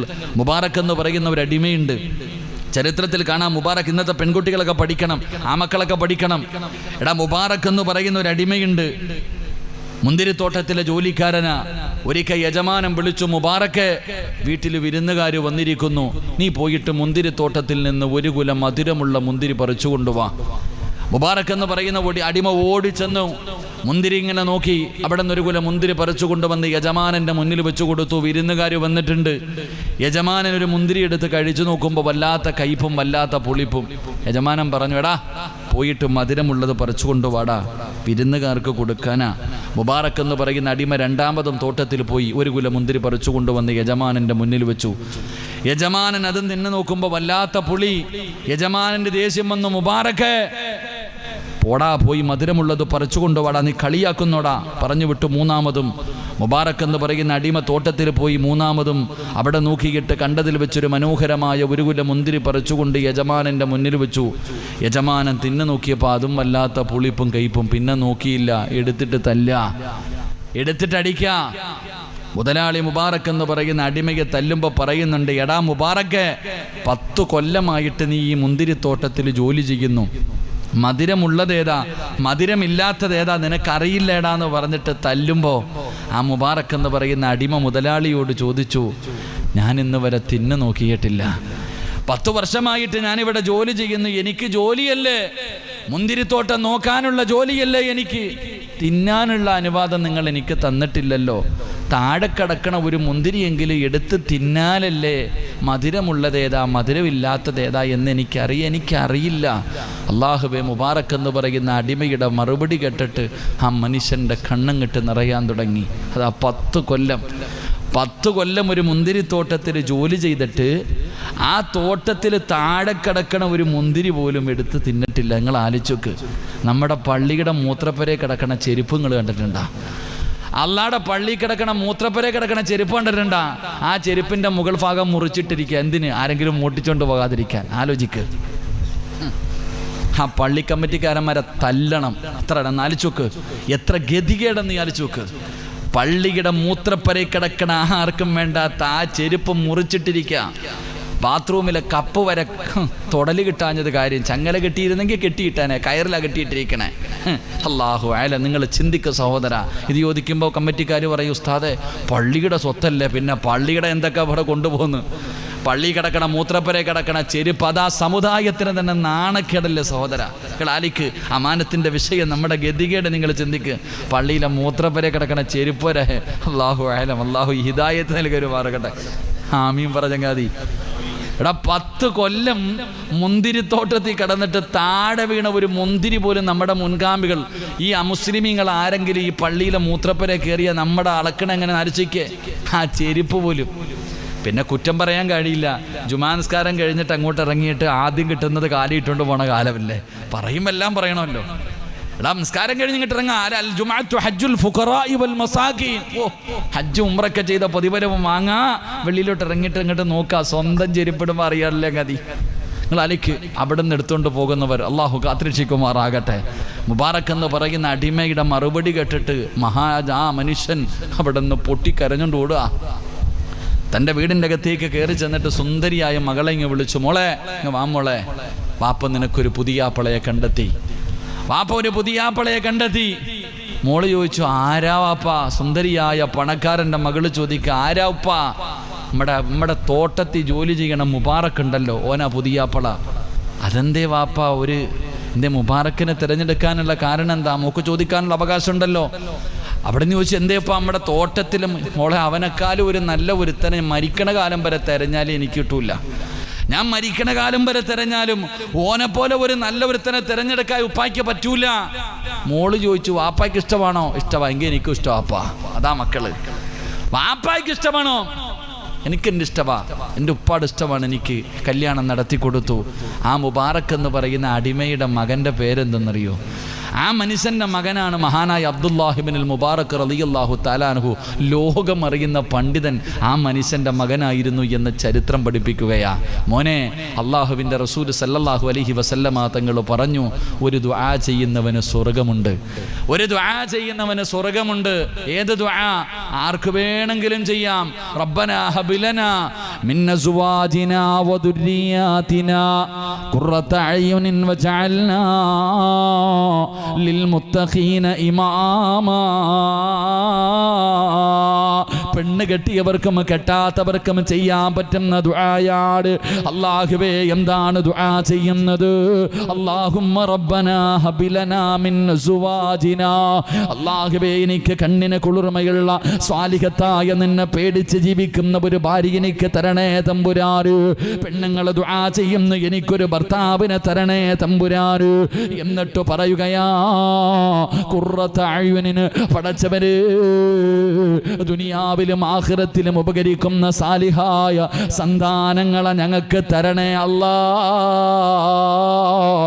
എന്നിട്ട് മൂന്നാമത് പറയുകയാ, ലിൽ മുത്തഖീന ഇമാമാ, എൻ്റെ ഭാര്യയ്ക്കും മക്കൾക്കും മാതൃകയാകുന്ന, എൻ്റെ ഭാര്യയ്ക്കും മക്കൾക്കും ഇമാമത്ത് നിൽക്കാൻ അർഹതയുള്ള, പടച്ചവനെ എൻ്റെ ഭാര്യയ്ക്കും മക്കൾക്കും മാതൃകയാകുന്ന ഒരു വാപ്പയാക്കണേ തമ്പുരാന്. എൻ്റെ പ്രിയമുള്ളവരെ, മാതാപിതാക്കൾ ആദ്യം നന്നാകൂ. അതുകൊണ്ട് എൻ്റെ പ്രിയമുള്ളവരോട് പറയുകയാണ്, പെൺമക്കളെ വളർത്തേണ്ടത് ആൺമക്കളെ വളർത്തുന്നത് പോലെയല്ല. അവരെ പ്രത്യേകമായിട്ട് നിങ്ങളൊന്ന് പരിഗണിക്കൂ. അവർക്ക് അല്ലാഹ് ആരാണെന്ന് പറഞ്ഞു കൊടുക്കൂ. അത് പള്ളിയിലെ ഖതീബിൻ്റെ ജോലിയല്ല, മദ്രസയിലെ ഉസ്താദന്മാരുടെ പണിയല്ല. ആദ്യം പറഞ്ഞു കൊടുക്കേണ്ട ബാധ്യത നിനക്കാണ്. അല്ലാഹ് ആരാണ്, മുത്തുനബി ആരാണ്, പരിശുദ്ധമായ ദീൻ എന്താണ്, പടച്ചവനെ നിന്റെ മക്കൾക്ക് ഇങ്ങനെ ഓരോന്നായി പഠിപ്പിച്ചു കൊടുക്കൂ. ലജ്ജ എന്താണെന്ന് പറഞ്ഞു കൊടുക്കൂ മുസ്ലിമേ. എൻ്റെ പ്രിയപ്പെട്ട പെങ്ങള്, നിന്റെ പൊന്നാര മകൾക്ക് ലജ്ജ എന്താണെന്ന് പറഞ്ഞു കൊടുക്കൂ. എൻ്റെ പ്രിയപ്പെട്ടവരെ, ഇന്നത്തെ പെൺകുട്ടികളുടെ വസ്ത്രധാരണ നിങ്ങൾ കണ്ടിട്ടുണ്ടോ? ഇന്നത്തെ പെൺമക്കളുടെ നടത്തം കണ്ടിട്ടുണ്ടോ? അവരുടെ പ്രവർത്തനങ്ങളും അവരുടെ സ്വഭാവങ്ങളും നിങ്ങൾ കണ്ടിട്ടുണ്ടല്ലോ. എൻ്റെ പ്രിയമുള്ളവരെ, സങ്കടം തോന്നുകയാണ്. വാപ്പാ, മക്കള് ചോദിക്കുമ്പോ തൻ്റെ പൊന്നാര മകള് തലമറയ്ക്കാതെ നടക്കുന്നുണ്ട്. തിരുത്തി കൊടുക്കാൻ നിനക്ക് കഴിയുന്നില്ല. പൊന്നാര മക്കൾ ഇറങ്ങിയ വസ്ത്രം ധരിച്ചു, ശരീരത്തിന്റെ ഭാഗങ്ങൾ പുറത്ത് കാണിച്ചു കൊണ്ട് നടക്കുന്നുണ്ട്. തിരുത്താൻ നിനക്ക് സമയമില്ല. എങ്കിൽ അല്ലാഹുവിന്റെ റസൂല് പറയുകയാ, നാളെ പടച്ച റബ്ബിന്റെ കോടതിയിലെ ഏറ്റവും വൃത്തികെട്ടവര്, ഏറ്റവും നശിച്ചവര് 3 വിഭാഗമാണ്. അല്ലാഹു അവരോട് കരുണ കാണിക്കില്ല, അവരുടെ മുഖത്ത് നോക്കാറില്ല, അവരോട് സംസാരിക്കില്ല, അവരോട് ഒരു പരിഗണനയും അല്ലാഹു കാണിക്കില്ല. മുത്തുനബി എവിടെന്ന് പറയുമ്പോ സ്വഹാബത്ത് ചോദിക്കുന്നു, യാ റസൂലല്ലാഹ്, അല്ലാഹുവിന്റെ നബിയേ, ആരാണ് നബിയേ, ആരാണ് നബിയേ? 3 വിഭാഗത്തിൽ ഒന്നാമത്തെ വിഭാഗമാരെന്നറിയുമോ? തന്റെ ഭാര്യയും തന്റെ പെൺമക്കളും അതാ തെറ്റ് ചെയ്യുന്നത് കണ്ടിട്ട് ആ തെറ്റിനെ നിസാരമായി തള്ളിക്കളയുന്ന വാപ്പാ, നിന്നെ അല്ലാഹു വെറുതെ വിടത്തില്ലെന്ന് ആദരവായ പ്രവാചകൻ നബി മുഹമ്മദ് മുസ്തഫ സല്ലല്ലാഹു അലൈഹി വസല്ലം. നീ വിചാരിച്ചോ ഒറ്റയ്ക്ക് അങ്ങ് പോകാന്ന്? ഇത്തഖുല്ലാഹ ഫിൻ നിസാ, റസൂലുള്ളാഹി തങ്ങൾ അവിടെ നിന്ന് പറഞ്ഞു, പെണ്ണുങ്ങളുടെ കാര്യത്തിൽ നിങ്ങൾ സൂക്ഷിക്കണം അല്ലാഹുവിനെ. അല്ലാഹു നിങ്ങളെ ഏൽപ്പിച്ചിരിക്കുന്ന അമാനത്താ. നാളെ നീ നിസ്കരിച്ചതിനെ കുറിച്ച് മാത്രമല്ല, നിന്റെ ഭാര്യയെയും മക്കളെയും കുറിച്ച് നാളെ അല്ലാഹു നിന്നോട് വിചാരണ ചെയ്യുമെന്ന് നബിയുനാ റസൂലുള്ളാഹി സ്വല്ലല്ലാഹു അലൈഹി വസല്ലം. അല്ലാഹുവേ, പള്ളിയിലെ പ്രസിഡന്റാ, സെക്രട്ടറിയാ, ഹജ്ജിന് പോയ ഹാജിയാരാ, നിസ്കാര തഴമ്പുണ്ട്, താടിക്കും മുട്ടുവരെ നീളമുണ്ട്, ജുബ്ബയും ഒക്കെ ഇട്ടുകൊണ്ട് നടക്കണം വലിയ മഹാനാ. കൂടെ പോണ മോളെ നിങ്ങൾ കണ്ടിട്ടുണ്ടാ? സുബ്ഹാനല്ലാഹ്, അല്ലാഹു അലം. എഴുന്നള്ളത്തിന് വരണ ആനയെ കൊണ്ടുപോണ പോലെ. അല്ലാഹുവേ, ഹാജിയാരുടെ താടിയുടെ നീളവോ, ഹാജിയാരെ കാണുമ്പോൾ എല്ലാവരും എഴുന്നേറ്റ് ബഹുമാനിക്കും. എടാ, സ്വന്തം പെണ്ണും പിള്ളയും മക്കളെ നടക്കണ കോലം കണ്ടിട്ടുണ്ടാ? ഈ കരിക്കണ താത്താമാര് കടയിൽ പോയിട്ട് ഫറദ വാങ്ങും, കടയിൽ പോയി ഫറദ വാങ്ങും. എന്നിട്ട് നേരെ കടയിൽ പോയി ഫറദ വാങ്ങുമ്പോൾ നല്ല ഇട്ട് നോക്കുണ്ടോ, കൊള്ളാം. എന്നിട്ട് നേരെ തയ്യക്കടക്കാരൻ്റെ കൈ കൊണ്ട് കൊടുത്തിട്ട് പറയും, ഇന്ന് ടൈറ്റാക്കി തരാൻ. കൊണ്ടുപോയിട്ട് പറയാ, ഇതൊന്ന് ടൈറ്റാക്കാൻ. എന്തേ? ടൗണിൽ ഇറങ്ങുമ്പോൾ എൻ്റെ ജിമ്മിന് പോണ താത്ത എൻ്റെ മസിൽ നാട്ടുകാർ മുഴുവനും കാണണം. അതുണ്ട്, നാട്ടുകാർ മുഴുവനും കാണണം. എൻ്റെ എല്ലാ മസിലും അവിടെ ഇവിടെ ചാടിക്കിടക്കണം, അതിനല്ലേ ടൈറ്റാക്കണേ. ഹാജിയാരുടെ പുറകിൽ ഇങ്ങനെ വരിക, ഇങ്ങനെ അങ്ങോട്ട് വരിക. ആ ഹാജിയാർക്ക് സ്വന്തം പെണ്ണുമ്പിള്ളയെ നോക്കാൻ സമയമില്ല. എടാ, പെണ്ണുമ്പിള്ളതോ തലേ തുണിയില്ല, സർവ്വതും കാണിച്ച് വെളിയിൽ നടക്കുന്നു. മക്കളതോ തലേ തുണിയില്ല, അങ്ങനെ നടക്കാം. അപ്പോഴാ പള്ളിയിലെ ഫാത്തിഹ, ഉസ്താദിന്റെ ഹത്തീബിന്റെ ഫാത്തിഹയുടെ തെറ്റ് കണ്ടുപിടിക്കാൻ നടക്കണം വാപ്പ. അപ്പോഴാ സ്വന്തം പെണ്ണുമ്പിള്ളയെ നേരെയാക്കാൻ വയ്യ, സ്വന്തം മക്കളെ. നീ വിചാരിച്ചു അള്ളാഹു നിന്നോട് പറഞ്ഞത് നീ ഒറ്റയ്ക്ക് സ്വർഗത്തിൽ പോടാന്നല്ല വാപ്പ. നീ ഒറ്റയ്ക്കങ്ങ് പോകാനല്ല അല്ല പറഞ്ഞത്. എടാ സ്വന്തം കാര്യം നോക്കി നടക്കാനല്ല. നീ പോകുമ്പോ അംഫുസക്കും വാഹിലീക്കും നാറാ, പെണ്ണും പിള്ളയും മക്കളെയും കൂടെ കൊണ്ടുപോ ചങ്ങാതി സ്വർഗത്തിൽ പോകുമ്പോ. അതല്ലേ അല്ല പറഞ്ഞത്. നീ ഇങ്ങടെ സ്വന്തം പെണ്ണും പിള്ളയെ മക്കളെ നോക്കാൻ നടക്കാ. ഏത് പൊട്ടനെ അറിയാത്തത്? വീട്ടിൽ കയറി ചെല്ലുമ്പോ സിനിമ കാണാവോ, സീരിയൽ കാണാവോ? അനുമതിയാണോ? നിങ്ങൾക്ക് ആർക്കെങ്കിലും തെളിയിക്കാൻ പറ്റുമോ? ഇല്ല. ഏത് വണ്ടി നിന്റെ എടുക്കുക വേണമെങ്കിലും നിങ്ങൾ പൊക്കോ. ഈ സിനിമ കാണുന്നതും സീരിയൽ കാണുന്നതും ഒന്ന് ജായിസെങ്കിലാക്കാൻ പറ്റുമോ? പറ്റൂല. വീട്ടിൽ ഉണ്ട്, TV ഉണ്ട്. ഉസ്താദ് ബർക്കത്തിന് അൽഹംദുലില്ലാ. ഞാൻ അസറിന് പള്ളി വന്ന ഹദ്ദാദ് ഓതിയിട്ട് ഖത്തീബിന്റെ കൈ പിടിച്ചിട്ട് സലാം പറഞ്ഞിട്ടാ പോണേ. ഓ അല്ലാഹു, എത്ര നല്ല മനുഷ്യൻ. നേരെ വീട്ടിൽ കയറി ചെല്ലുമ്പോൾ ഇങ്ങനെ ഇരിപ്പുണ്ട് ആമീന ടിവിയുടെ ഫ്രണ്ടിൽ ചന്ദ്രമഴയും കണ്ടുകൊണ്ട് കൂടെ പോയിരിക്കുക. ഫോൻ അവളെ നന്നാക്കാൻ വയ്യ. സ്വന്തം പെണ്ണുമ്പോൾ അവിടെ ഇരിപ്പോണ്ട്, മക്കൾ അവിടെ ഇരിപ്പോണ്ട്, ഇങ്ങനെ ഇരുന്ന് കണ്ടോണ്ടിരിക്കുക. അവിടെ ചെന്ന പൂച്ചക്കുട്ടി സുബ്ഹാനല്ലാഹ് അല്ലാഹ് മിണ്ടാതെ പോയി കിടക്ക. അല്ല നിങ്ങളെ വെറുതെ വിടുവ ചങ്ങാതി, റബ്ബ് നിന്നെ വെറുതെ വിടത്തില്ലെന്ന് ആദരവായ പ്രവാചകൻ നബി മുഹമ്മദ് മുസ്തഫ. ഉള്ളത് പറയുമ്പോൾ പിടിക്കൂല. നബി മുഹമ്മദ് മുസ്തഫ സല്ലല്ലാഹു അലൈഹി വസല്ലം, ഇതാണ് ഇതിൻ്റെ സത്യം. ഇതാണ് ഇതിൻ്റെ സത്യം. എൻ്റെ പ്രിയപ്പെട്ടവരെ, നിങ്ങൾ വല്ലാതെ സൂക്ഷ്മത. മുത്തുനബി അവിടെ നിന്ന് പറഞ്ഞു, അല്ല നിന്നോട് ചോദിക്കും. അല്ലാഹുവേ പടച്ചവൻ, ഇന്നത്തെ പെൺകുട്ടികൾ മുത്തുനബി സല്ലല്ലാഹു അലൈഹി, ഏത് പെണ്ണിനാ പറയാത്ത? ഏത് പെണ്ണിനാ? എടാ, ഒരു അന്യ പെണ്ണ് അന്യ പുരുഷനോട് സലാം പറയാൻ പാടുണ്ടോ? പാടില്ല. ഒരു അന്യ പെണ്ണ് സലാം പറയാൻ പാടില്ല. എടാ, മയ്യത്ത് കാണാൻ പറ്റുമോ? ബാക്കി എല്ലാം പോട്ടെ. ഒരു അന്യ പെണ്ണ് മരിച്ചാൽ ഒരാണിന് കാണാൻ പറ്റുമോ? ഒരു അന്യ പെണ്ണിൻ്റെ മയ്യത്ത് അന്യപുരുഷൻ കാണരുത്. അന്യപുരുഷൻ്റെ മയ്യത്ത് അന്യ പെണ്ണ് കാണാൻ പാടില്ല. ഇന്ന് മരിച്ച വീട്ടിൽ പോയി നോക്കിക്കേ. മരിച്ച വീട്ടിൽ പോയി നോക്കടാ. പെണ്ണുമ്പിള്ളാരുടെ തൻ്റെ ഭാര്യയെ കുളിപ്പിച്ച് കിടത്തിയിരിക്കുക. ഭർത്താവ് ഇങ്ങനെ തലഭാഗത്ത് നിൽക്കും, ഇങ്ങനെ നിൽക്കുക. ആൾക്കാർ വരുമ്പോൾ പൊക്കി കാണിക്കുക. കണ്ടോടാ എൻ്റെ പെണ്ണുമ്പിള്ളയെ കണ്ടോ, എൻ്റെ പെണ്ണുമ്പിള്ളയെ കണ്ടോ, ഇങ്ങനെ പൊക്കി കാണിക്കുക. കുളിപ്പിച്ച് കൊണ്ടുവന്ന് കിടത്തിരിക്കുക. പൊതിയാൻ പോവാ, ഇനി ആർക്കെങ്കിലും കാണണോ? ഇനി എൻ്റെ പെണ്ണുമ്പിള്ളയെ കൊണ്ട് കുഴിച്ചിടാൻ പോകും, ആർക്കെങ്കിലും കാണണോ? വാ, വീണ്ടും പൊക്കി കാണിക്കും. പള്ളി കൊണ്ടുവന്ന് നിസ്കാരം, ഇവിടെ ഉണ്ടോന്ന് അറിയില്ല, അങ്ങടെ നാട്ടിലൊക്കെ ഉണ്ട്. പള്ളി കൊണ്ടുവന്ന് നിസ്കാരം കഴിഞ്ഞ് കബറിൽ ഇറക്കി വെച്ചിട്ട് ചോദിക്കും, ഇനി ആർക്കെങ്കിലും കാണണമെന്ന്. കുഴിച്ചിടാൻ പോവാടാ, ആലിച്ചു വെക്കടാ. സ്വന്തം പെണ്ണുമ്പിള്ളയെ മറ്റുള്ളവന് കാണിച്ചു കൊടുക്കുന്നവൻ. നിങ്ങൾ ആലോചിക്കുക എൻ്റെ പ്രിയപ്പെട്ട സഹോദരങ്ങളെ. ഒരു പെണ്ണ് വയലിൻ്റെ സദസ്സിൽ വന്നിരിക്കുന്നുണ്ട്. താത്ത ഇപ്പോഴും തല തുറന്നിട്ടിരിക്കുക. താത്തായ്ക്ക് അറിയാം, താത്തായുടെ മൊബൈലിൽ വയല്, നരകം, കബറ്, പരലോകം, മത്സറ. അല്ലോ പടച്ചോൻ, എന്താ വയലെന്നറിയോ? താത്തായുടെ മുടി ഇങ്ങനെ തൂങ്ങിക്കിടക്കുന്നുണ്ട് ഇപ്പോഴും. ഒരു പെണ്ണിൻ്റെ ഒരു തലമുടി താഴെ കിടന്നാ ഉള്ള ശിക്ഷ എന്താ എന്നാലോചിക്കേ. ഏത് താത്തായ്ക്ക് ഇത് അറിയാത്തത്? എല്ലാവർക്കും അറിയാം ഇതൊക്കെ പാപമാ. ഒരു രോമം.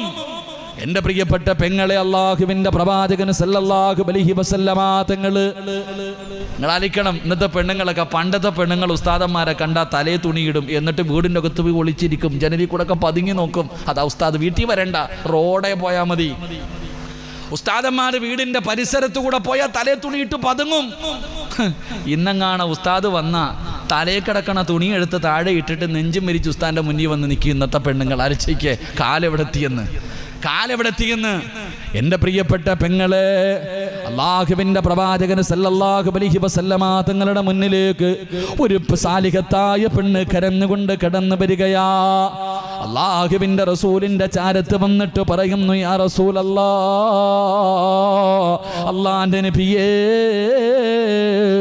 എനിക്ക് വേണ്ടിയൊന്ന് ദുആ ചെയ്യണേ നബിയേ. എനിക്ക് അപസ്മാരത്തിൻ്റെ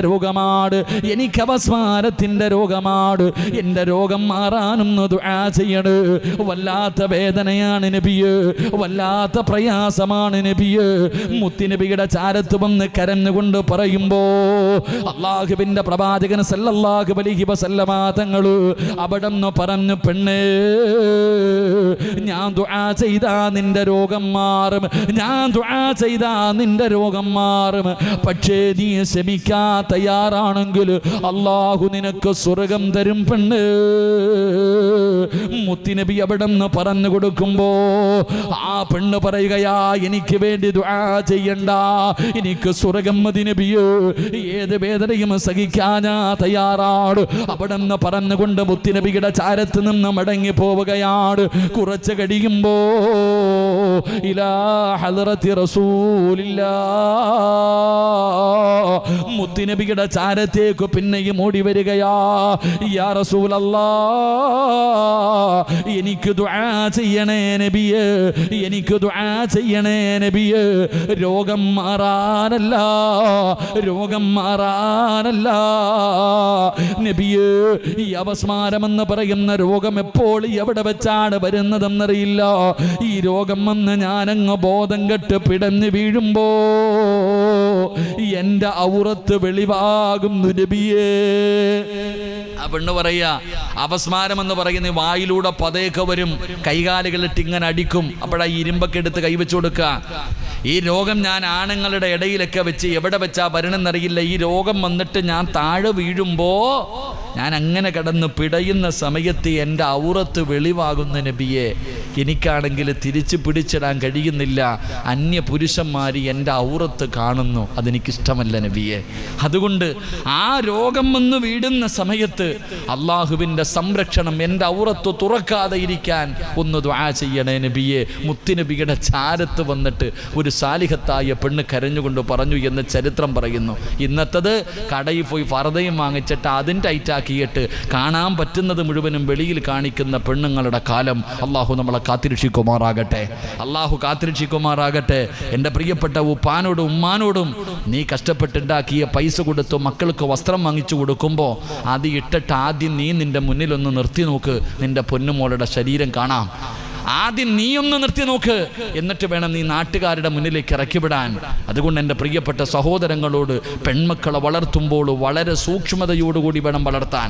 അള്ളാഹുവിൻ്റെ വിശുദ്ധമായ ഖുർആൻ, അള്ളാഹുവിൻ്റെ വിശുദ്ധമായ ഖുർആൻ അവിടെ നിന്ന് പറഞ്ഞു, നിങ്ങൾ മക്കളെ വളർത്തുമ്പോൾ വളരെ സൂക്ഷ്മത പുലർത്തണം. മൂന്ന് സമയങ്ങളിൽ മാതാപിതാക്കളുടെ ബെഡ്റൂമിൻ്റെ അകത്ത് മക്കൾ കയറണമെങ്കിൽ അനുവാദം ചോദിക്കാതെ കയറാൻ പാടില്ലെന്ന് അള്ളാഹിൻ്റെ വിശുദ്ധ ഖുർആൻ. അള്ളാഹു ഈമാൻ തരുമാറാകട്ടെ. പരിശുദ്ധമായ ഖുർആൻ പറയുന്നു, 3 സമയങ്ങളിൽ മാതാപിതാക്കളുടെ ബെഡ്റൂമിൽ കയറണമെങ്കിൽ മക്കൾ അനുവാദം ചോദിക്കണം. ഏതു മക്കൾ? 25, 20, 18, 15, 10 വയസ്സുള്ള മക്കളല്ല, പ്രായപൂർത്തിയാകാത്ത മക്കൾ. 7 വയസ്സുള്ളവനോട് നിസ്കരിക്കാൻ കൽപ്പിക്കണം. അപ്പം 7 വയസ്സിന് താഴെ പ്രായമുള്ള ആൺമക്കളും പെൺമക്കളും 3 സമയങ്ങളിൽ മാതാപിതാക്കളുടെ ബെഡ്റൂമിൽ കയറണമെങ്കിൽ വാതിലിൽ തട്ടിയിട്ട് അനുവാദം ചോദിച്ചിട്ടേ കയറാൻ പാടുള്ളൂ എന്ന് അള്ളാഹുവിൻ്റെ വിശുദ്ധ ഖുർആൻ. അള്ളാഹു നമുക്ക് ഈമാൻ തരുമാറാകട്ടെ, അല്ല ഈമാൻ തരുമാറാകട്ടെ. എടാ, പ്രായപൂർത്തിയാകാത്ത 7 വയസ്സിന് താഴെ പ്രായമുള്ള മക്കള് വാപ്പാൻ്റെ ഉമ്മാൻ്റെയും ബെഡ്റൂമിൻ്റെ വാതിലിൽ തട്ടിക്കിട്ടേ കയറാൻ പാടുള്ളൂ. ആ 3 സമയങ്ങൾ: 1 വെളുപ്പാങ്കാലം, ഖുർആൻ പറയുന്നു സുബഹിക്ക് മുമ്പുള്ള സമയം, ആ വെളുപ്പാങ്കാല സമയം. 2 ഉച്ചയ്ക്ക് ഭക്ഷണം കഴിച്ചിട്ട് നട്ടുച്ച സമയം, ഭക്ഷണമെല്ലാം കഴിച്ച് നമ്മൾ റൂമിൽ കയറി കിടക്കുന്ന സമയം. 3 രാത്രിയിൽ. ഈ 3 സമയങ്ങളിൽ അനുവാദം ചോദിക്കാതെ ബെഡ്റൂമിൻ്റെ അകത്ത് മക്കൾ കയറാൻ പാടില്ല, അള്ളാന്റെ വിശുദ്ധ ഖുർആൻ. എന്തുകൊണ്ട് നിങ്ങൾ ആലോചിക്കുക സഹോദര. വെളുപ്പാങ്കാലത്ത് നല്ല ഉറക്കമാ, ഏറ്റവും കൂടുതൽ ഉറങ്ങാൻ സുഖമുള്ള സമയം. ആ സുബഹിന്റെ ബാങ്ക് വിളിക്കണം 4 മണി 5 മണി സമയം, വല്ലാത്ത ഉറക്കം, ബോധമില്ലാതെ ഉറങ്ങുന്ന സമയം. എൻ്റെ പ്രിയപ്പെട്ട സഹോദരങ്ങളെ, നമ്മൾ ആണുങ്ങളൊക്കെ രാത്രി കിടന്നുറങ്ങുമ്പോൾ ഒരു കൈലി ഉടുക്കും. നമ്മളൊക്കെ രാത്രി കിടന്നുറങ്ങുന്ന സമയത്ത് ഒരു ലുങ്കി ഉടുത്തിട്ട് നല്ലപോലെ കിടന്നുറങ്ങും. രാവിലെ ഉറക്കത്തിൽ നിന്ന് എഴുന്നേൽക്കുമ്പോൾ ആദ്യം തിരയണതല്ല, ഞാനൊരു കൈലി ഉടുത്തിട്ടുണ്ടായിരുന്നു, വടച്ചനെ എവിടെയെന്നാ അല്ലേ? നമ്മൾ രാവിലെ ഉറക്കത്തിൽ നിന്ന് എഴുന്നേറ്റുള്ള കട്ടിൽ മുഴുവനും തിരയ, എൻ്റെ മുണ്ടവിടെ, അള്ളതോ കിടക്കണ താഴെ, പടച്ചനെ ഇവിടെ കിടക്ക, അല്ല എടുത്തിടാ. താത്താമാരിടുന്ന മാക്സിയുടെ കഥ ഞാൻ പറയണില്ല, നിങ്ങൾ ആലോചിക്ക്. എടാ, 7 വയസ്സിന് താഴെ പ്രായമുള്ള മക്കൾ വെളുപ്പാങ്കാലത്ത് 4 മണിക്ക് ഉമ്മാടെയും ബാപ്പാടെയും ബെഡ്റൂമിലെങ്ങാനും ചോദിക്കാതെ കയറി വന്നാൽ കോവളം ബീച്ച് ഓർമ്മ വരും. അതുപോലെ കിടക്കാം, ആലോചിക്ക്. അതുകൊണ്ടാ ഖുർആൻ. നിങ്ങൾ ആലോചിക്ക്, നിങ്ങൾ ചിരിക്കാൻ പറഞ്ഞതല്ല, നിങ്ങൾ ആലോചിക്ക്. സ്വന്തം ഉമ്മാടെ ഔറത്ത് കണ്ട ഏതെങ്കിലും ഒരു മകൻ എന്തെങ്കിലും തോന്നുമോപ്പാ? സ്വന്തം ഉമ്മാടെ ഔറത്ത് കണ്ട ഏതെങ്കിലും ഒരു മകൻ എന്തെങ്കിലും തോന്നുമോ? നിങ്ങൾ ഇങ്ങോട്ട് നോക്ക്. 7 വയസ്സല്ല 70 വയസ്സുള്ളവന് തോന്നുമോ? എടാ, 10-60 വയസ്സുള്ള ഒരാൾക്ക് സ്വന്തം ഉമ്മാടെ ഔറത്ത് കണ്ട എന്തെങ്കിലും തോന്നുമോ? ഏതെങ്കിലും ഒരു 35 വയസ്സുള്ള പെണ്ണിന് സ്വന്തം വാപ്പാടെ ഔറത്ത് കണ്ട എന്തെങ്കിലും തോന്നുമോ? ഒന്നും തോന്നില്ല. എന്നിട്ട് അള്ള പറഞ്ഞത് കാണണ്ടെന്നാ. സ്വന്തം മക്കളുടെ, സ്വന്തം മാതാപിതാക്കളുടെ ഔറത്താണെങ്കിലും മക്കൾ കാണണ്ട. ഇന്ന് പെണ്ണ് പാല് കൊടുക്കുന്നത് മൂത്തവൻ്റെ മുമ്പിൽ വെച്ച് ഇളയവർ പാല് കൊടുക്കും. ഇങ്ങനെയാ. വീട്ടിൽ ആരുമില്ല, ഉമ്മായും കുഞ്ഞും മാത്രമേ ഉള്ളൂ. വീടിൻ്റെ കുറ്റി ഇട്ടിട്ട് ബാത്റൂം തുറന്ന് പാട്ടും പാടിയിട്ട് ഉമ്മ അകത്ത് കയറി തുണിയില്ലാതെ കുളിക്കുന്നു, മക്കൾ കണ്ടുകൊണ്ട് ലൈവായിട്ട് അടക്കാം. ഇടത്തൊരു സഹോദരൻ്റെ ഒരു പെണ്ണ് കുഞ്ഞുങ്ങളിപ്പോൾ മൊബൈൽ എടുത്ത് ആദ്യം വീഡിയോ ഓണാക്കണേ. ഉമ്മ ഇങ്ങനെ മൊബൈൽ തപ്പുമ്പോൾ ഉമ്മ ബാത്റൂമിൽ നിന്ന് കുളിക്കണ വീഡിയോ വരെ കുഞ്ഞെടുത്ത് വെച്ചിരിക്കുക. കാലെവിടെ പോയി നിൽക്കണം സഹോദരങ്ങളെ? എൻ്റെ പ്രിയപ്പെട്ടവരെ, സ്വന്തം ഉമ്മയുടെ ഔറത്ത് പോലും മക്കൾ കാണാൻ പാടില്ല എന്ന് അള്ളാൻ്റെ ഖുർആൻ. അത്രയും സൂക്ഷ്മത പുലർത്തണം. മാതാപിതാക്കളുടെ ഔറത്താണെങ്കിൽ പോലും മക്കള് കാണാൻ പാടില്ല. നിങ്ങൾ അത്രയും സൂക്ഷ്മത പുലർത്തണമെന്ന് അള്ളാഹുവിൻ്റെ വിശുദ്ധമായ ഖുർആൻ പറയുമ്പോൾ ഇന്ന് ഇംഗ്ലീഷ് പടം കാണുന്നത് ഒരുമിച്ചിരുന്ന കുടുംബസമേത ആരൊക്കെ?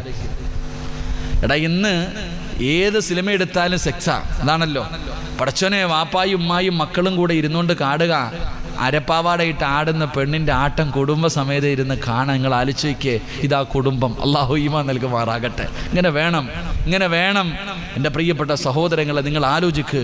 അതുകൊണ്ട് ഞാൻ പറഞ്ഞു വന്നത്, നിങ്ങൾ നിങ്ങളുടെ മക്കളെ വളർത്തുമ്പോൾ വളരെ സൂക്ഷ്മത പുലർത്തുക. ആ മക്കളെ വളർത്തേണ്ട രീതിയിൽ അദബും മര്യാദയും എങ്ങനെ വളർത്തണം, അതിന് നീ സിനിമയും സീരിയലൊന്നും കാണണ്ട. നമ്മുടെയൊക്കെ നേതാവ് മഹാനായ അഷ്റഫുൽ ഖൽഖ് നബി മുഹമ്മദ് മുസ്തഫ സല്ലല്ലാഹു അലൈഹി വസല്ലമ തങ്ങള് ഉമ്മയില്ലാത്ത ഫാത്തിമ എന്ന് പറയുന്ന ഒരു മകളെ വളർത്തി കാണിച്ചു തന്നിട്ടുണ്ട്. പോയി കണ്ടുപടി. ഫാത്തിമ എന്ന് പറയുന്ന തൻ്റെ പൊന്നാര മകളെ മുത്തി നബിയല്ലേ വളർത്തിയത്. ആ ഫാത്തിമ എന്ന് പറയുന്ന പൊന്നാര മകളെ എങ്ങനെ വളർത്തണമെന്ന് സ്വന്തം ജീവിതത്തിലൂടെ വളർത്തി കാണിച്ചു തന്നിട്ടുണ്ട് ലോകത്തിൻ്റെ നേതാവ്. ആ വളർത്തി കാണിച്ചത് എങ്ങനെയാണെന്ന് ചരിത്രം വായിച്ചു പഠിക്ക്, എന്നിട്ട് മക്കളെ വളർത്ത്. അങ്ങനെ വളർത്തിയാൽ നിനക്ക് അള്ളാഹു സ്വർഗം തരൂ. അള്ളാഹു നമുക്ക് ഈമാൻ തരുമാറാകട്ടെ. അങ്ങനെ വളർത്തിയ നിന്റെ മക്കൾ ഒരുത്തൻ്റെ കൂടെയും പോകില്ല. നീ പറയുന്നതിനപ്പുറം അനങ്ങൂല. നിന്നെ പൊന്നുപോലെ നോക്കുന്ന മക്കൾ അള്ളാഹു നമ്മുടെ മക്കളെ സ്വാലിഹീങ്ങളാക്കി തരുമാറാകട്ടെ, സാലിഹത്തുകളാക്കി തരുമാറാകട്ടെ. ദുനിയാവിലും ആഖിറത്തിലും ഉപകരിക്കുന്ന മക്കളാക്കി അള്ളാഹു നമ്മുടെ മക്കളെ അള്ളാഹു ആക്കി തരുമാറാകട്ടെ. അതുകൊണ്ട് എൻ്റെ പ്രിയമുള്ള സഹോദരങ്ങളെ, മക്കളെ വളർത്തേണ്ട രീതിയിൽ നിങ്ങൾ വളർത്ത്. എൻ്റെ പ്രിയമുള്ള സഹോദരങ്ങളെ, സഹോദരിമാരെ, അപ്പോൾ പെൺമക്കൾ ഇങ്ങനെ വളർന്നു. 10-18 വയസ്സായി മക്കളിങ്ങനെ വളർന്നു. അൽഹംദുലില്ലാ. പ്രായപൂർത്തിയായ വിവാഹം കഴിച്ചു കൊടുക്കണം. ആർക്ക്? ഏതെങ്കിലും ഒരു പൊട്ടൻ്റെ കൈ പിടിച്ചു കൊടുത്താൽ സ്വർഗം കിട്ടുമോ? പ്രിയപ്പെട്ടവരെ, പെൺമക്കൾ അവർക്ക് വിവാഹപ്രായമെത്തിയാൽ ആർക്ക് കൊടുക്കണം വിവാഹം കഴിച്ച്? എന്ത് പരിഗണനയാണ് നിങ്ങൾ നൽകേണ്ടത്? റസൂലുള്ളാഹി സ്വല്ലല്ലാഹു അലൈഹി വസല്ലമ തങ്ങൾ പറഞ്ഞു, ആരുടെയെങ്കിലും കയ്യിൽ പിടിച്ചു കൊടുത്താൽ പോരാ. ദീനെങ്ങനെ ആരെങ്കിലും നിർബന്ധിച്ച് പെണ്ണിന് അനുവാദമില്ലാതെ കെട്ടിച്ചു കൊടുക്കാനല്ല. അള്ളാഹുവിൻ്റെ പരിശുദ്ധമായ ദീൻ പറഞ്ഞു, നീ നിന്റെ മകളെ കെട്ടിച്ചു കൊടുക്കുന്ന സമയത്ത് നീ 4 കാര്യങ്ങൾ പരിഗണിക്ക്. ആ പെണ്ണിന് കെട്ടിച്ചു കൊടുക്കുന്ന സമയത്ത് ആ പയ്യന് സമ്പത്തുണ്ടോ എന്ന് നീ നോക്കണം, അവന് സൗന്ദര്യമുണ്ടോ എന്ന് നോക്കണം, കുടുംബ മഹിമ നോക്കണം, ദീൻ നോക്കണം. 4 കാര്യം നീ പരിഗണിക്കണം. മഹാനായ നബിയിന റസൂലുള്ളാഹി ഏതെങ്കിലും ഒരുത്തൻ്റെ കയ്യിൽ പിടിച്ചു കൊടുക്കലല്ല. നിന്റെ മകളെ കെട്ടിച്ചു കൊടുക്കുന്ന സമയത്ത് പുതിയാപ്പിളയുടെ യോഗ്യത, അവന് സമ്പത്തുണ്ടോ നോക്ക്, അവന് സൗന്ദര്യമുണ്ടോ എന്ന് നോക്ക്, അവന് കുടുംബ മഹിമയുണ്ടോ എന്ന് നോക്ക്, അവന് ദീനുണ്ടോ എന്ന് നോക്ക്. എന്നിട്ട് മുത്തുനബി പറഞ്ഞു, 4 എണ്ണത്തിൽ ഏറ്റവും കൂടുതൽ പരിഗണന നീ ദീനിന് കൊടുക്കണേ എന്ന് ആദരവായ പ്രവാചകൻ നബി മുഹമ്മദ് മുസ്തഫ. ആദ്യം പരിഗണന കൊടുക്കേണ്ടത് ദീനിനാ. ഇന്ന് അതിനാരും പരിഗണന കൊടുക്കാറില്ല. ഇന്നാരും അള്ളാഹുബെ പടച്ചവനെ പെണ്ണ് കെട്ടുമ്പോൾ എത്ര ഏക്കറുണ്ടെന്നാണ് നോക്കണേ. എറണാകുളം ടൗണിൽ വൈറ്റിലയിൽ വല്ല സൂപ്പർ മാർക്കറ്റും ഉണ്ടോ? ഒക്കെ ഒന്ന് കെട്ടിച്ചതാണെങ്കിലും ഒന്ന് പോയതാണെങ്കിലും കുഴപ്പമില്ല, കള്ളുകുടിയനാണെങ്കിലും കുഴപ്പമില്ല.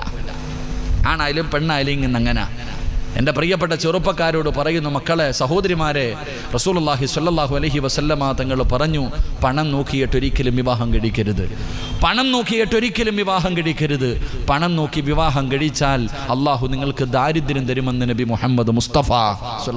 പണം നോക്കിയിട്ട് പെണ്ണ് കെട്ടിയ ദാരിദ്ര്യമുണ്ടാകും. അള്ളാഹു കാത്തുരക്ഷിക്കുമാറാകട്ടെ. ഉറക്കപ്പറല്ല, കാത്തുരക്ഷിക്കുമാറാകട്ടെ. എൻ്റെ പ്രിയപ്പെട്ട സഹോദരങ്ങളെ, 2 അള്ളാഹുവിൻ്റെ റസൂൽ സല്ലല്ലാഹു അലൈഹി വസല്ലമ തങ്ങൾ പറഞ്ഞു, നിങ്ങൾ സൗന്ദര്യം നോക്കണം.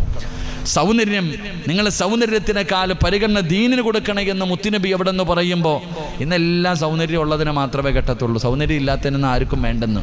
എല്ലാവർക്കും ഐശ്വര്യറായേക്കാളും വലിയ സാനിയ മിർസയുടെ സൗന്ദര്യം വേണം എല്ലാത്തിനും. ആണാണെങ്കിലും പെണ്ണാണെങ്കിലും മുടിയൊക്കെ മുകളിലോട്ട് ഇങ്ങനെ ഉണ്ടാകണം. പടച്ചോനെ പറവയെ പോലെ ഇട്ടേക്കുന്ന ആൺകുട്ടികളെ മതി ഇന്ന് പെണ്ണുങ്ങൾക്ക്. പാൻറ് കീറി പറഞ്ഞവനെ മതി, നേരെ ചൊവ്വയിട്ട് നടക്കുന്നതിനൊന്നും വേണ്ട. പടച്ചോൻ അങ്ങനെയുള്ളതിന് മാത്രം ഇന്ന് മതി. എൻ്റെ പ്രിയപ്പെട്ട സഹോദരിമാരെ, സഹോദരങ്ങളുടെ സൗന്ദര്യം ഇന്നത്തെ നിങ്ങൾ ആലോചിക്ക്. പണ്ടൊക്കെ പെണ്ണ് കാണാൻ പോകുമ്പോൾ വീട്ടിലെ ഉമ്മയുടെ സഹോദരനോ ആരെങ്കിലും വിളിച്ചോണ്ടോ, മാമാമാരോ അങ്ങനെ കുടുംബത്തിൽ നിന്ന് ആരെങ്കിലും വിളിച്ചോണ്ടാ പണ്ടുള്ള ആൾക്കാരൊക്കെ പെണ്ണ് കാണാൻ പോയേ. ഇന്ന് കുടുംബത്തിൽ നിന്ന് ഒന്നിനും കൊണ്ടുപോകില്ല. ഇന്നത്തെ ചെറുപ്പക്കാർ പെണ്ണ് കാണാൻ പോകുമ്പോൾ 2 മലക്കുകളെ കൊണ്ടുപോകും, 2 കൂട്ടുകാരെ. അളിയാ, നാളെ വൈകിട്ട് ഒരു പെണ്ണ് കാണലുണ്ട്, ഓക്കെ. പടച്ചവന് വൈകുന്നേരം സമയമാകുമ്പോൾ ഒരുങ്ങി നിൽക്കുക. ഇതിലെ പുതിയാപ്പളെ ആരാന്നറിയത്തില്ല. കാരണം പെണ്ണ് കെട്ടി 2 മക്കളുള്ളവൻ്റെ ഒരുക്കം കണ്ട അള്ളാഹുവെ വല്ല ദുൽഖറിനെ പോലെയുള്ള അത്രയും ഷേവൊക്കെ ചെയ്ത് ഇന്നൊക്കെ ചെയ്ത് ഗെറ്റപ്പായിട്ട് നിൽക്കുക. അങ്ങനെ വാഹനത്തിൽ കയറിയിട്ട് പെണ്ണിൻ്റെ വീട്ടിൽ പോയി. പെണ്ണിൻ്റെ വാ മക്കളെ വാടാ എല്ലാത്തിനെയും വിളിച്ച് വീടിൻ്റെ അകത്ത് കയറ്റി. പുതിയാപ്പള ഇതായില്ലേ, മോളെ വിളിച്ചു വെള്ളം കൊണ്ടുവരാൻ. മോള് ചായ ആയിട്ട് ഇങ്ങനെ വരിക. കൊണ്ടുവന്ന് പുതിയാപ്പള്ളയുടെ മുന്നിൽ കൊണ്ടുവന്ന് കൊടുക്കുമ്പോൾ ഓനിങ്ങനെ വന്ന് നോക്കും. പെണ്ണ് കാണലുണ്ടല്ലോ. അപ്പോൾ ഓനിങ്ങനെ ഈ പെണ്ണിനെ നോക്കും. ഇങ്ങനെ നോക്കിയിട്ട് വലതു ഭാഗത്തേക്കും ഇടതു ഭാഗത്തേക്കും നോക്കുക. 2 മലക്കളുണ്ടല്ലോ. ഇവർ 2 പേരെ ഇങ്ങനെ നോക്കിയിട്ട് കണ്ണുകൊണ്ട് ചോദിക്കും, എങ്ങനെ ഉണ്ടല്ലിയാ കൊള്ളാവോന്ന്. അപ്പോൾ ഈ കൊണ്ടുപോയിരിക്കണ 2 പേര് ഈ MRI സ്കാനിങ് എടുക്കണ പോലെ ഈ പെണ്ണിന് ഒരു നോട്ടം തല മുതൽ കാല് വരെ ഒറ്റ സ്കാനിങ്ങാണ്. 1.5 നോട്ടം നോക്കും. ഇങ്ങനെ നോട്ടിയിട്ട് ഇവന്മാർ 2 പേരും അങ്ങോട്ട് മുഖത്ത് നോക്കിയിട്ട് ഇവനോട് പറയും, കെട്ടിക്കോളിയാ കൊള്ളാം കെട്ടിക്കോളാൻ പൊട്ടൻ. അല്ലാഹു ആലോചിക്കേ, ഇന്നത്തെ പെണ്ണ് കാണലതാ. എടാ കെട്ടുന്നവൻ ഇഷ്ടപ്പെട്ടോ ഇല്ലതാ, കണ്ടവൻ പറയണം കൊള്ളാന്ന്. അങ്ങനെ കിട്ടുക ഇന്നത്തെ കല്യാണം. ഞാൻ ഒരു കാര്യം പറയാം. റസൂലുള്ളാഹി സ്വല്ലല്ലാഹു അലൈഹി വസല്ലമ തങ്ങൾ പറഞ്ഞു, ദീനില്ലാത്ത സൗന്ദര്യമുള്ളവരെ നിങ്ങൾ വിവാഹം കഴിക്കരുത്. കാരണം ആണാണെങ്കിലും പെണ്ണാണെങ്കിലും സൗന്ദര്യം അവരെ നശിപ്പിച്ചു കളയുമെന്ന് നബി മുഹമ്മദ് മുസ്തഫ. സൗന്ദര്യം പെണ്ണിനെ നശിപ്പിച്ച് കളയുമെന്ന് നബി മുഹമ്മദ് മുസ്തഫ സല്ലല്ലാഹു അലൈഹി വസല്ലം. 3 കുടുംബ മഹിമ. ദീനൊന്നും വേണ്ട, പുളിയും കൊമ്പ് മാത്രം മതി. അതന്നെ കെട്ടിയ യൂസുഫ് അലിയുടെ മോളെ തന്നെ കെട്ടണം. അതാലക്കട്ടെ. എങ്ങനെ ചിന്തിക്കുന്നവരുണ്ടല്ലോ വലിയ സമ്പന്നന്മാർ. ഇന്നത്തെ പുതിയ ട്രെൻഡ് ചെറുപ്പക്കാർക്ക് ശരീരം അനങ്ങാതെ മരിക്കണ വരെ ജീവിക്കണം. ജോലിയൊന്നും ചെയ്യാൻ വയ്യ, മരിക്കുന്ന കാലം വരെ സന്തോഷത്തോടെ ജീവിക്കണം. അപ്പോൾ എന്താ വഴി?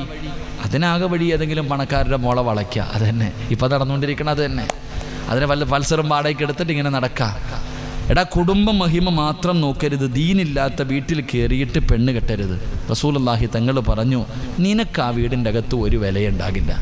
അമ്മായിയപ്പനോട് ചോദിക്കും, മരുമോൻ എങ്ങനെയുണ്ട്? ഓ അതൊരു കണക്കട, ഇത്ര നിനക്ക് ഈ വില ഉണ്ടാകത്തുള്ളൂ. അള്ളാഹു കാത്തിരക്ഷിക്കുമാറാകട്ടെ, അള്ളാഹു കാത്തിരക്ഷിക്കുമാറാകട്ടെ. പക്ഷെ എന്തിന് പരിഗണന കൊടുക്കണം? ദീനിന് പരിഗണന കൊടുക്കുക. സൗന്ദര്യമില്ലെങ്കിലും പണമില്ലെങ്കിലും കുടുംബ മഹിമയില്ലെങ്കിലും ഹൃദയത്തിൽ അല്ലാഹ് ഉണ്ടടാ, അത് മതി. അള്ളാഹു ഈമാൻ തരുമാറാകട്ടെ, അള്ളാഹു ഈമാൻ തരുമാറാകട്ടെ. അപ്പോൾ ചെറുപ്പക്കാരി ചോദിക്കും, ഉസ്താദ് എന്തിനാ ഉസ്താദ് പെണ്ണ് കെട്ടണേ? ഇല്ലേ, എല്ലാ ചെറുപ്പക്കാരുടെയും സംശയം, എന്തിനാ പെണ്ണ് കെട്ടണേ? സന്തോഷത്തോടെ അടിച്ചു പൊളിച്ചിങ്ങനെ നടക്കാം, എപ്പോൾ വേണമെങ്കിലും വീട്ടിൽ കയറി പോകാം. അടിച്ചു പൊളിച്ചിങ്ങനെ എല്ലാവരും നടക്കുന്നുണ്ട്. അപ്പോൾ എന്തിനാ പെണ്ണ് കെട്ടണേ? മോനെ അള്ള പറഞ്ഞ് എന്തെന്നറിയോ? പെണ്ണ് കെട്ടിയാൽ സമാധാനം കിട്ടുമെന്ന് അള്ള പറഞ്ഞു. അള്ളാൻ്റെ പരിശുദ്ധമായ ഖുർആൻ പറയാ, പെണ്ണ് കെട്ടിയാൽ സമാധാനം കിട്ടുമെന്ന്. അള്ളാഹു ഈമാൻ തരുമാറാകട്ടെ, ഓർക്കപ്പ ഈമാൻ തരുമാറാകട്ടെ. എന്തിനാ എന്നെ നോക്കി ചിരിക്കണേ? അള്ളാൻ്റെ പരിശുദ്ധമായ ഖുർആൻ പറയുന്നു പെണ്ണ് കെട്ടിയാൽ സമാധാനം കിട്ടുമെന്ന്. ചിരിക്കുന്നവൻ പറയാ, ഉസ്താദെ ഞാൻ പെണ്ണ് കെട്ടിയതോടുകൂടിയാണ് എൻ്റെ സമാധാനം പോയെന്ന്. അതാ എൻ്റെ പ്രിയമുള്ളവരെ എല്ലാവരും ചോദിക്കുന്ന, ഉസ്താദെ എന്താ പെണ്ണ് കെട്ടിയ ആദം നബി അലൈഹിസ്സലാമിന് നമ്മുടെയൊക്കെ ജീവിതത്തിലെ ഏറ്റവും വലിയ മോഹം സ്വർഗത്തിൽ പോകണമെന്ന് അല്ലേ പറ, അല്ലേ? സ്വർഗത്തിൽ ആദം നബി അലൈഹിസ്സലാം സ്വർഗത്തിലൂടെ ഇങ്ങനെ നടന്നു പോകാം. അള്ള നോക്കുമ്പോൾ വലിയ സന്തോഷമൊന്നും കാണുന്നില്ല ആദം നബിയുടെ മുഖത്ത്. എന്തേ ആദമേ, സ്വർഗത്തിൽ നടന്നിട്ട് നിനക്കൊരു സന്തോഷം ഇല്ലാത്ത? ഇല്ലല്ല, സുഖമില്ല. അള്ളാണ് എനിക്ക് വലിയ സന്തോഷമൊന്നുമില്ല. സ്വർഗത്തിൽ കടന്നിട്ട് പറയാ, ആദം നബി അള്ളാഹിനോട് പറയാ, പടച്ചോനെ സ്വർഗത്തിൽ ഇങ്ങനെ ഒറ്റയ്ക്ക് നടന്നിട്ട് സുഖമില്ല, കൂടെ നടക്കാൻ ഒരാളെ കൂടെ കിട്ടിയിരുന്നെങ്കിൽ. എന്താ പെണ്ണ് കെട്ടാത്തവന്മാര് കേട്ടോണം. ആദം നബി അള്ളാഹിനോട് സ്വർഗത്തിൽ നടന്നിട്ട് പറയാ, സ്വർഗത്തിലൂടെ നടക്കുന്ന ആദം നബി, സ്വർഗം എന്താടാ? അതിലുണ്ട് മുന്തിരി തോട്ടവും റുമ്മാനും, രസമുള്ളതാ കദളിപ്പഴം തിന്നാനും, താരാട്ടു പാടാൻ തൊഴിമാർ പലരുണ്ട്, കൈമുട്ടുവാൻ ചില ദാസിമാർ വരമുണ്ട്. മനോഹരമായ സ്വർഗം. 33 വയസ്സ് എല്ലാവർക്കും യൂസുഫ് നബിയുടെ സൗന്ദര്യം. അവിടെ ജോലിയില്ല, കഷ്ടപ്പാടില്ല, നിസ്കാരമില്ല, നോമ്പില്ല, വയലില്ല, സദക്കയില്ല, കള്ളു കുടിക്കണോ, പെണ്ണ് പിടിക്കണോ, എന്ത് വേണമെങ്കിലും ചെയ്യാം, അടിച്ചു പൊളിക്കാം സ്വർഗം. ആ സ്വർഗത്തിലൂടെ നടക്കുന്ന ആദം നബിയുടെ അള്ള വെച്ച് നീക്ക് എന്താ കുഴപ്പമെന്നല്ല, ഒറ്റയ്ക്ക് നടന്നിട്ടൊരു സുഖമില്ല. അല്ല കൂട്ടത്തിൽ ഒരാളെ കൂടെ കിട്ടിയിരുന്നെങ്കിൽ അപ്പം ഹവ്വാ ബീവി റളിയല്ലാഹു തആല അൻഹ ഹാപ്പിയായി. ആദം നബിക്ക് ഹവ്വാ ബീവിയെ കൊടുത്തപ്പോഴാ സ്വർഗത്തിൽ ഇരുന്നിട്ട് പോലും സന്തോഷം കിട്ടിയത് എന്ന് ചരിത്രം പറയുന്നു. അപ്പോൾ പെണ്ണ് കെട്ടിയാലേ മക്കളെ സന്തോഷം കിട്ടത്തുള്ളൂ. അപ്പം നീ ചോദിക്കൂ, ഉസ്താദെ ഖുർആൻ പറയുന്നു പെണ്ണ് കെട്ടിയാൽ സമാധാനം കിട്ടും, എനിക്കാണെങ്കിൽ അതില്ല. അത് നിനക്ക് തോന്നുന്നത് പോലെ ജീവിക്കുന്നത് കൊണ്ടാണ്. അള്ളാഹു ഈമാൻ തരുമാറാകട്ടെ. അള്ളാഹു നമ്മുടെ ദുനിയാവിലെ ഭാര്യയെ അള്ളാഹു സ്വർഗത്തിലും ഭാര്യയാക്കി തരുമാറാകട്ടെ. ആമീൻ പറ, ആമീൻ പറ. ജോളി ഓർമ്മയുണ്ടോ? ആമീൻ പറ. ജോളി ഓർമ്മയുണ്ടോ? ആമീൻ പറ. ഇവിടുത്തെ ഭാര്യയെ സ്വർഗത്തിലും വേണമെന്ന് ആഗ്രഹമുള്ളവരെന്ന് കൈപൊക്കിക്കേ. എന്താപ്പാ പലരും കൈപൊക്കണില്ല? ഉസ്താദെ ഇവിടെ തന്നെ ഓളെ സഹിക്കാൻ പറ്റണില്ല, ഇവളിന് സ്വർഗത്തിലുണ്ടോ? അല്ലോ അവിടെ വരുമ്പോൾ അള്ളാഹു മാറ്റിത്തരും സഹോദരങ്ങളെ. അള്ളാഹു ഈമാൻ തരുമാറാകട്ടെ. അപ്പം ഞാൻ പറഞ്ഞു വന്നത്, നിങ്ങൾ ദീനിന് പരിഗണന കൊടുക്ക്. അള്ളാഹുവിൻ്റെ പ്രവാചകൻ സല്ലല്ലാഹു അലൈഹി വസല്ലമ തങ്ങൾ ആരെയാ പരിഗണിച്ച്? തൻ്റെ പൊന്നാര മകൾക്ക് 18 വയസ്സ്, ഫാത്തിമ ബീബി റളിയല്ലാഹു തആല അൻഹയ്ക്ക് 18 വയസ്സ്. അള്ളാഹുവിൻ്റെ പ്രവാചകൻ അങ്ങനെ വീടുകൾ മുത്തുനബി കല്യാണം കഴിച്ചു കൊടുക്കാൻ തീരുമാനിച്ചു. അങ്ങനെ ആലോചനകളൊക്കെ കടന്നു വന്നു. ഒരുപാട് സമ്പന്നന്മാർ വന്നു, ഒരാളെയും പരിഗണിച്ചില്ല. ഒരുപാട് വലിയ വലിയ സഹാബത്ത്, ഉമർ തങ്ങൾ ഉൾപ്പെടെ, അബൂബക്കർ തങ്ങൾ ഉൾപ്പെടെ മുത്തുനബിയോട് ചോദിച്ചു, ഫാത്തിമയെ കല്യാണം കഴിച്ചു തരുവ നബിയെ? ഇല്ല, മുത്തുനബി അനുവദിച്ചില്ല. കാരണം എൻ്റെ പ്രിയപ്പെട്ടവരെ, ഒരാൾക്കും അള്ളാഹുവിൻ്റെ റസൂൽ സമ്മതം കൊടുത്തില്ല. പിന്നെ ആരെയാ മുത്തുനബി തിരഞ്ഞെടുത്തത്? മഹാനായ സയ്യിദുന അലി ഇബ്നു അബീ ത്വാലിബ് റളിയല്ലാഹു തആല അൻഹു. അലിയാർ തങ്ങൾ, എൻ്റെ പ്രിയപ്പെട്ടവരെ, അലിയാർ തങ്ങൾക്ക് 21 വയസ്സായി. അലിയാർ തങ്ങൾക്ക്, ഫാത്തിമ ബീവിക്ക് 18 വയസ്സ്, അലിയാർ തങ്ങൾക്ക് 21 വയസ്സ്. അള്ളാഹു ഈമാൻ തരുമാറാകട്ടെ. അള്ളാഹ് ഈമാൻ തരുമാറാകട്ടെ. ചെറുപ്പക്കാർ പറയുന്നു, ഉസ്താദെ ഒന്ന് ഉറക്കപ്പറ വയസ്സ്, എൻ്റെ വാപ്പ ഒന്ന് കേൾക്കട്ടെ എന്ന്. മാറ്റി വെക്കരുത്. ഒന്ന് നിസ്കരിക്കണമെന്ന് തോന്നിയ അപ്പം നിസ്കരിച്ചോണം. നിസ്കരിക്കണമെന്ന് തോന്നിയ അപ്പം തന്നെ നിസ്കരിച്ചു വെക്കണം. പിന്നത്തേക്കോ മാറ്റി വെച്ചാൽ നടക്കോ? സുബഹിക്ക് ബാങ്ക് വിളിച്ചു, അപ്പോഴാ അള്ളാഹ് അരമണിക്കൂറുണ്ടല്ലോ, ഒരു 10 മിനിറ്റും കൂടെ ഉറങ്ങും. പിന്നെ എഴുന്നേൽക്കുമ്പോൾ ഉറങ്ങിയിട്ടുണ്ടാകും, സുബഹി പോയിട്ടും ഉണ്ടാകും. 2 വീട്ടിലാരെങ്കിലും മരിച്ചു, മയ്യത്ത് കൊണ്ടുപോയി പെട്ടെന്ന് കാണിക്കേണ്ടവരെ കാണിച്ചോണം, കൊണ്ടുപോയി ഖബറടക്കണം. വെച്ചുകൊണ്ടിരുന്ന നാറും. അള്ളാഹു കാത്തിരക്ഷിക്കുമാറാകട്ടെ. ഉറക്കപ്പറ, അള്ളാഹു കാത്തിരക്ഷിക്കുമാറാകട്ടെ. 3 പെമ്മക്കൾക്ക് പ്രായപൂർത്തിയായി. ആഗ്രഹം, മക്കൾക്കൊക്കെ പ്രായപൂർത്തിയായി, അവർക്ക് വിവാഹം കഴിക്കാനുള്ള ആഗ്രഹം വന്നു തുടങ്ങി എന്ന് പറഞ്ഞാൽ വൈകുന്നേര സമയത്ത് ബസ് സ്റ്റോപ്പിലും സ്കൂളിൻ്റെ മുന്നിലും ട്യൂട്ടോറിയുടെ മുന്നിലും മക്കൾ ബൈക്കിൽ കറങ്ങാൻ തുടങ്ങി. പ്രിയപ്പെട്ട സഹോദരിമാരോട് തൻ്റെ പ്രായപൂർത്തിയായ പൊന്നുമോള് ബാത്റൂമിൽ കയറിയിട്ട് മൂളിപ്പാട്ട് പാടാൻ തുടങ്ങിയിട്ടുണ്ട്. ഇപ്പം അടുത്തായിട്ട് മോളിങ്ങനെ ബാത്റൂമിൽ കയറി പാട്ട് പാടുന്നുണ്ട്, അമിതമായിട്ട് ഒരുങ്ങുന്നുണ്ട്. ഇടയ്ക്കിടയ്ക്കൊക്കെ വീട്ടിലെ മൊബൈലിൽ മിസ് കോൾ വരുന്നുണ്ട്. അലാറം വെക്കാൻ വേണ്ടി രാത്രി ഫോൺ വാങ്ങാറുണ്ട്.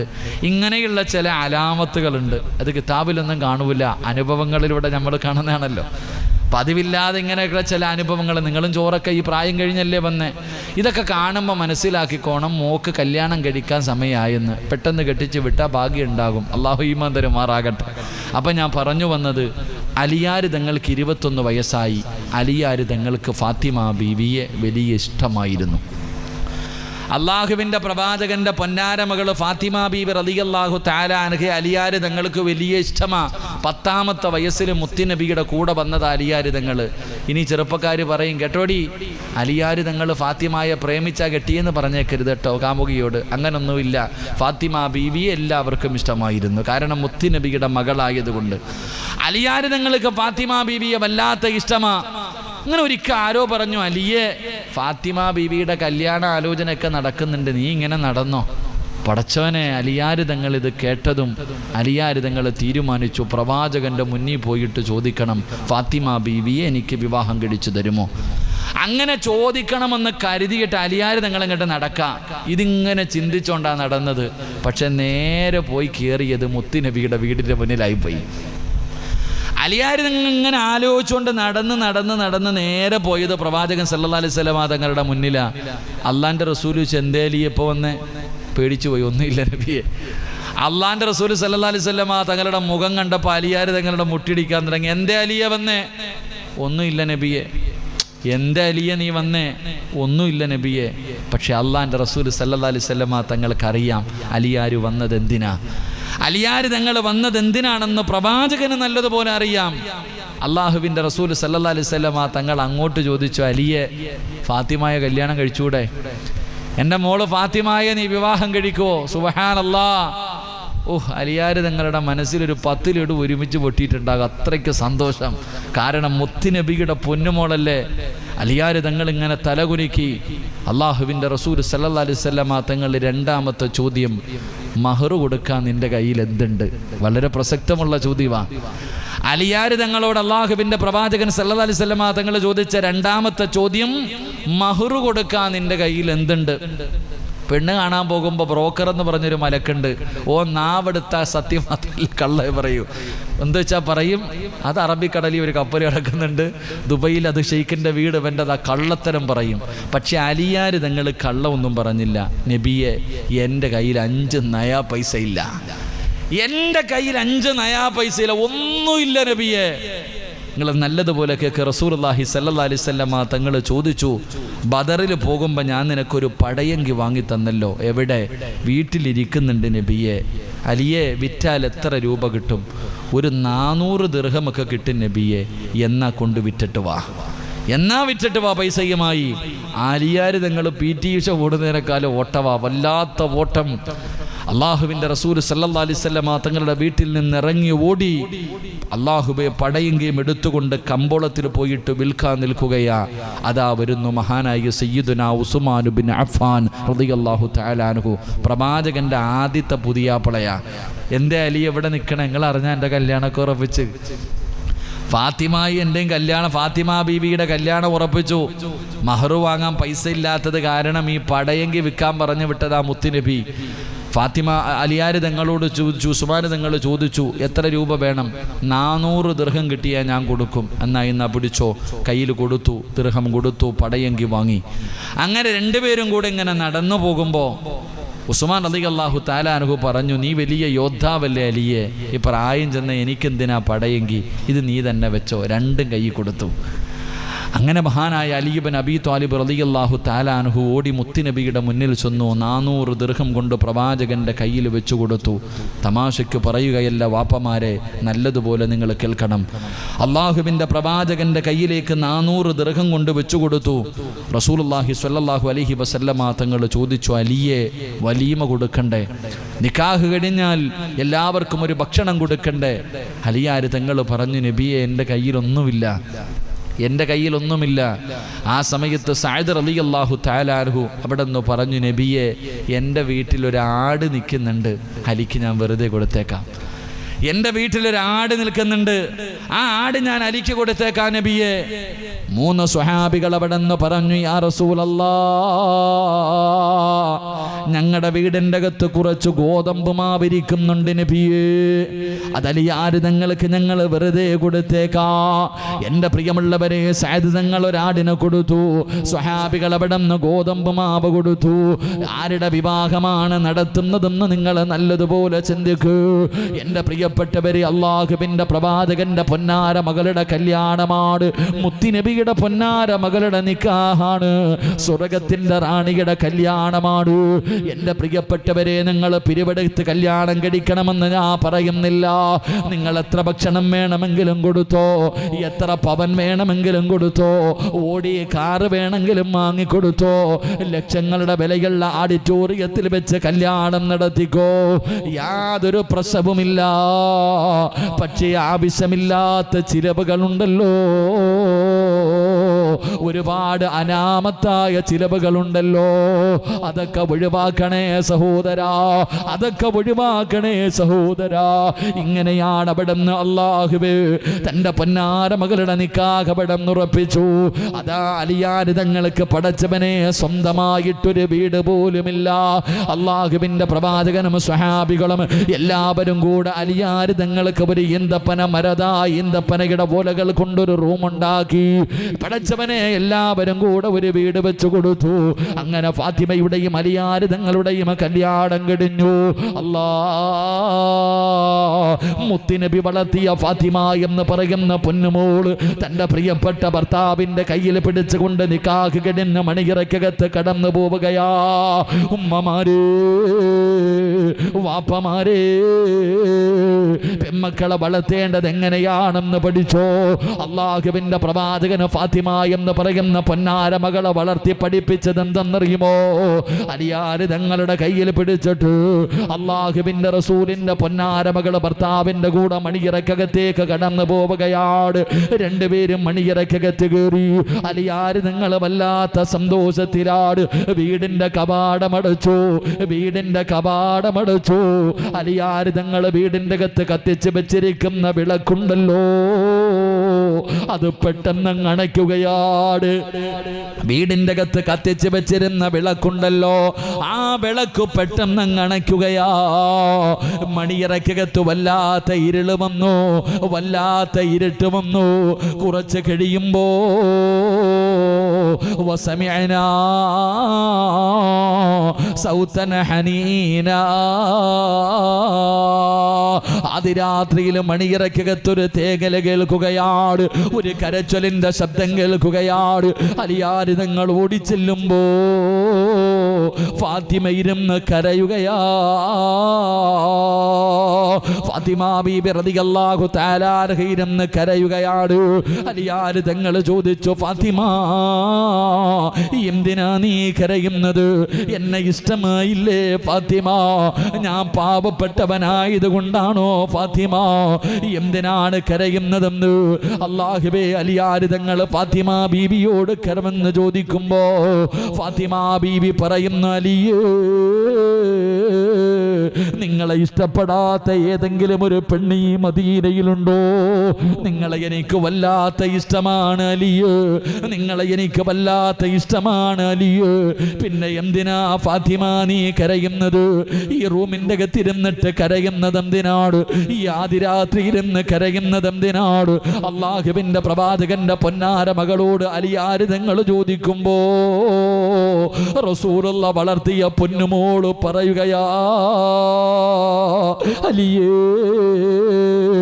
ഈ വീടിന്റെ അകത്ത് കത്തിച്ച് വെച്ചിരുന്ന വിളക്ക് പെട്ടെന്ന് അണച്ചപ്പോ ഈ റൂമിന്റെ അകത്ത് വല്ലാത്ത ഇരുട്ട് വന്നല്ലോ. ഈ ഇരുട്ട് കണ്ടപ്പോ എനിക്ക് ഓർമ്മ വന്നത് എന്തെന്നറിയോ? എല്ലാവരും കൂടെ എന്നെ കുളിപ്പിച്ച് പള്ളിപ്പറമ്പിൽ കൊണ്ടുപോയി 6 അടി മണ്ണിന്റെ അകത്ത് ഇറക്കി വെച്ചിട്ട് എല്ലാവരും മണ്ണിട്ട് മൂടിയിട്ട് പിരിഞ്ഞു പോകുമ്പോ ആ കബറിന്റെ അകത്ത് വല്ലാത്ത ഇരുളായിരിക്കുമല്ലോ അലിയേ. ഈ വിശാലമുള്ള റൂമിന്റെ അകത്ത് ഇരുട്ട് വന്നപ്പോഴേ എനിക്ക് താങ്ങാ കഴിയുന്നില്ല. അല്ലാഹുവേ, കബറിന്റെ അകത്ത് വല്ലാത്ത ഇരുളല്ലേ, അതിനകത്ത് വെളിച്ചമില്ലല്ലോ, അതിനകത്ത് പാമ്പുകളല്ലേ, അതിനകത്ത് തേളുകളല്ലേ. ആ കബറ് ഞെരിക്കില്ലേ അലിയേ? അതിനകത്ത് മണ്ണല്ലേ അലിയേ? അതിനകത്ത് ഫാത്തിമ ഒറ്റയ്ക്കല്ലേ അലിയേ? അവിടെ നിന്ന് പൊട്ടിക്കരന്നുകൊണ്ട് കബറിനെ കുറിച്ച് പറഞ്ഞു കൊടുക്കുമ്പോ അലിയാർ തങ്ങൾ പറയുന്നു, ഫാത്തിമ, ഇന്ന് നമ്മുടെ സ്വപ്നങ്ങൾ പൂവണിയുന്ന രാത്രിയാ, ഇന്ന് നമ്മുടെ ആദിരാത്രിയാ, ഇത് നമ്മുടെ മണിയറയല്ലോ. ഈ മണിയറക്കകത്തിരുന്ന് കരയുകയാണോ ഫാത്തിമ? അലിയാർ തങ്ങൾ ഫാത്തിമ ബീവിയോട് ചോദിക്കുമ്പോ അല്ലാഹുവിന്റെ റസൂല് വളർത്തിയ മകള് പറഞ്ഞു കൊടുക്കുന്നു, അലിയേ, മണിയറ ഇവിടെയല്ല, മണിയറ ഒരുക്കേണ്ടത് വിവാഹത്തിന്റെ 1ാമത്തെ രാത്രിയല്ലോ. എവിടെയാണ് മണിയറ ഒരുക്കേണ്ടത്? അത് പള്ളിപ്പറമ്പിലെ കബറിന്റെ അകത്താ. അൽ ഖബറു അവ്വലു മൻസിലിൻ മിൻ മനാസിലിൽ ആഖിറ. പള്ളിപ്പറമ്പിലെ കബറിന്റെ അകത്താ മണിയറ ഒരുക്കേണ്ടത്. ആ കബറിന്റെ അകത്ത് വരുന്ന മലക്കുകളാണ് പുതിയാപ്പള കിടന്നുറങ്ങുന്നത് പോലെ ഈ ഖബറിന്റെ അകത്ത് കിടന്നുറങ്ങടാ എന്ന് മലക്കുകളല്ലേ പറയേണ്ടത്. എൻ്റെ പ്രിയമുള്ള ചെറുപ്പക്കാരാ, വിവാഹം കഴിഞ്ഞ് ഒരുപാട് സ്വപ്നങ്ങളും മോഹങ്ങളുമായി മണിയറയ്ക്കകത്ത് കയറി വന്ന ഭർത്താവിനോട് ഖബറിനെ കുറിച്ച്, ഖബറിന്റെ ഏകാന്തതയെ കുറിച്ച്, ഖബറിന്റെ ഞെരുക്കത്തെ കുറിച്ച്, ഖബറിന്റെ അദാബിനെ കുറിച്ച് അവിടെ നിന്ന് പറഞ്ഞു കൊടുത്തിട്ട് ഭർത്താവിനെ കരയിപ്പിക്കുകയാ. എന്നിട്ട് ഫാത്തിമ ബീവി പറഞ്ഞു, അലിയേ ഇന്ന് രാത്രി മുഴുവനും മണ്ണറ മണിയറയാക്കാ മാറ്റിവെക്കാ, നമുക്കൊരുമിച്ച് നിസ്കരിക്കാ, നമുക്കൊരുമിച്ച് ഖുർആൻ ഓതാ, നമുക്കൊരുമിച്ചിരുന്ന് തൗബ ചെയ്യാ. ഇന്നത്തെ രാത്രി മുഴുവനും അള്ളാഹിന് വേണ്ടി മാറ്റിവെക്കാ, മണ്ണറ മണിയറയാക്കാ മാറ്റിവെക്കാ. അങ്ങനെ പറഞ്ഞുകൊണ്ട് തന്റെ പ്രിയപ്പെട്ട ഭർത്താവിനെ മണിയറക്കകത്ത് നിസ്കരിപ്പിച്ചവളാ ഫാത്തിമ. എടാ ചെറുപ്പക്കാരാ, ഇതൊന്നും കഥയല്ലടാ, ഇതൊന്നും ആരെങ്കിലും എഴുതി വെച്ച കള്ളക്കഥയല്ല, ഇതൊക്കെയാടാ സത്യം. എടാ, ലോകത്തിലെ ഒരാണിന് കിട്ടുന്ന ഏറ്റവും വലിയ ഭാഗ്യം എന്തെന്നറിയുവോ? അത് സാലിഹത്തായ ഒരു പെണ്ണിനെയാടാ. ഹൃദയത്തിൽ പടച്ചറപ്പിനെ കൊണ്ട് നടക്കുന്ന ഒരു പെണ്ണിനെയാ. റോഡിൽ കയ്യതാ ഫോൺ നമ്പർ തരാനും വിളിച്ചാൽ ഇറങ്ങി വരാനും നൂറുകണക്കിന് സുന്ദരികളെ കിട്ടുമടാ. പക്ഷേ ഹൃദയത്തിന്റെ അകത്ത് പടച്ചറപ്പിനെ പേടിയുള്ള ഒരു പെണ്ണിനെ കിട്ടണമെങ്കിൽ അതിനൊരു യോഗം വേണമടാ, അതിനൊരു ഭാഗ്യം വേണമടാ. അള്ളാനെ പേടിയുള്ള പെണ്ണിനെ കിട്ടിയ വിവാഹം കഴിഞ്ഞ് ഒന്നാമത്തെ രാത്രി മണിയറയ്ക്കകത്തേക്ക് കടന്നു ചെല്ലുമ്പോ ഭാര്യ വിളിക്കുന്നു, ഇക്കാ ആഘോഷമൊക്കെ കഴിഞ്ഞു, എല്ലാവരും പോയോ? അവസാന പാതിരാത്രി മണിയറയ്ക്കകത്ത് കയറി ചെല്ലുന്ന ഭർത്താവിനോട് ഭാര്യ പറയുന്നു, ഇക്കാ എന്നെ പോലെ ഒരു നല്ല പെണ്ണിനെ അള്ളാഹു നിങ്ങൾക്ക് ഭാര്യയായി നൽകിയല്ലോ, നിങ്ങളെപ്പോലെ ഒരു നല്ല ഭർത്താവിനെ എനിക്ക് അള്ളാഹു നൽകിയല്ലോ. അതിന് നന്ദി രേഖപ്പെടുത്തണ്ട്, അതിന് ശുക്ർ ചെയ്യണ്ട്. അതുകൊണ്ട് ഇക്ക പോയി ഉളുവെടുത്തിട്ട് വാ, നമുക്ക് രണ്ടുപേർക്കും കൂടെ ഈ മണിയറയ്ക്കകത്തിരുന്നിട്ട് നന്ദിയുടെ നിസ്കാരം, ശുക്റിന്റെ 2 റക്അത്ത് നമസ്കാരം മണിയറയ്ക്കകത്തിരുന്ന് നിസ്കരിക്കാമിക്കാ. ദീനുള്ള പെണ്ണ് പറഞ്ഞു കൊടുക്കുകയാ. അങ്ങനെ ഭർത്താവ് ഉളുവെടുത്തിട്ട് വന്നു. ഭാര്യയും ഭർത്താവും കൂടെ മണിയറയ്ക്കകത്ത് മുസല്ല വിരിച്ചിട്ട് അള്ളാഹുവിനോട് നന്ദി കാണിക്കുകയാണ്. 2 റക്അത്ത് നിസ്കരിക്കുകയാണ്. നിസ്കാരം കഴിയുമ്പോ പുതിയ പെണ്ണ് പറയുന്നു, ഇക്കാ ഇന്ന് വരെ നമ്മൾ ഒരുപാട് പാപം ചെയ്തവരാ, ഇന്ന് മുതൽ പുതിയ ജീവിതം തുടങ്ങുകയാണ്. അതുകൊണ്ട് ഇവിടെ ഇരുന്നിട്ട് നമുക്ക് തൗബ ചെയ്യാ. ഇക്ക ദുആ ചെയ്യൂ, എന്റെ പാപം കൂടെ പൊറുക്കാൻ ദുആ ചെയ്യൂ. അങ്ങനെ ഭർത്താവ് മണിയറക്കകത്തിരുന്നിട്ട് തൗബ ചെയ്യുകയാണ്. ഭാര്യ പുറകിലിരുന്ന് ആമീൻ, അല്ലാഹുവേ ഞങ്ങളുടെ 2 പേരുടെയും പാപങ്ങൾ പുറത്തു തരണേ അല്ലാ. മണിയറയുടെ രാത്രി ഭർത്താവ് ദുആ ചെയ്യുമ്പോ പുതിയ പെണ്ണ് പുറകിലിരുന്ന് ആമീൻ പറയുകയാണ്. അങ്ങനെ തൗബ ചെയ്ത് കഴിഞ്ഞു. ഭാര്യ പറയുന്നു, ഇക്കാ എന്റെ തലയിൽ കൈവച്ചിട്ട് നിങ്ങൾ ദുആ ചെയ്യൂ. ഒരു ഭാര്യയുടെ തലയിൽ ഭർത്താവ് തലയിൽ കൈവച്ചിട്ട് ദുആ ചെയ്യണമെന്ന് മുത്തുനബി പറഞ്ഞു തന്നിട്ടുണ്ട്. ഇക്ക എന്റെ തലയിൽ കൈവച്ചിട്ട് ദുആ ചെയ്യൂ. ഭർത്താവ് പറയുന്നു, എനിക്കറിയില്ല മോളെ, ഞാൻ പറഞ്ഞു തരാമിക്കാ, ഞാൻ പഠിച്ചിട്ടുണ്ട്, ആ ദുആ എനിക്കറിയാ, ഞാൻ പറഞ്ഞു തരുന്നത് പോലെ ഇക്ക എന്റെ തലയിൽ കൈവച്ചിട്ട് പറഞ്ഞാ മതി. അങ്ങനെ ഭാര്യ തന്നെ ഭർത്താവിന് ദുആ പഠിപ്പിച്ചു കൊടുത്തു. അത് തലയിൽ കൈവച്ച് പറയുകയാണ്. അത് കഴിഞ്ഞ് 2 പേരും കിടപ്പറയിൽ കിടന്നു. അവസാനം വെളുപ്പാങ്കാലത്ത് 4 മണിയാകുമ്പോ എല്ലാ ദിവസവും നമസ്കരിക്കാൻ എഴുന്നേറ്റിരുന്ന പെണ്ണുണ്ടല്ലോ, അവള് 4 മണിക്ക് എഴുന്നേക്കുകയാ.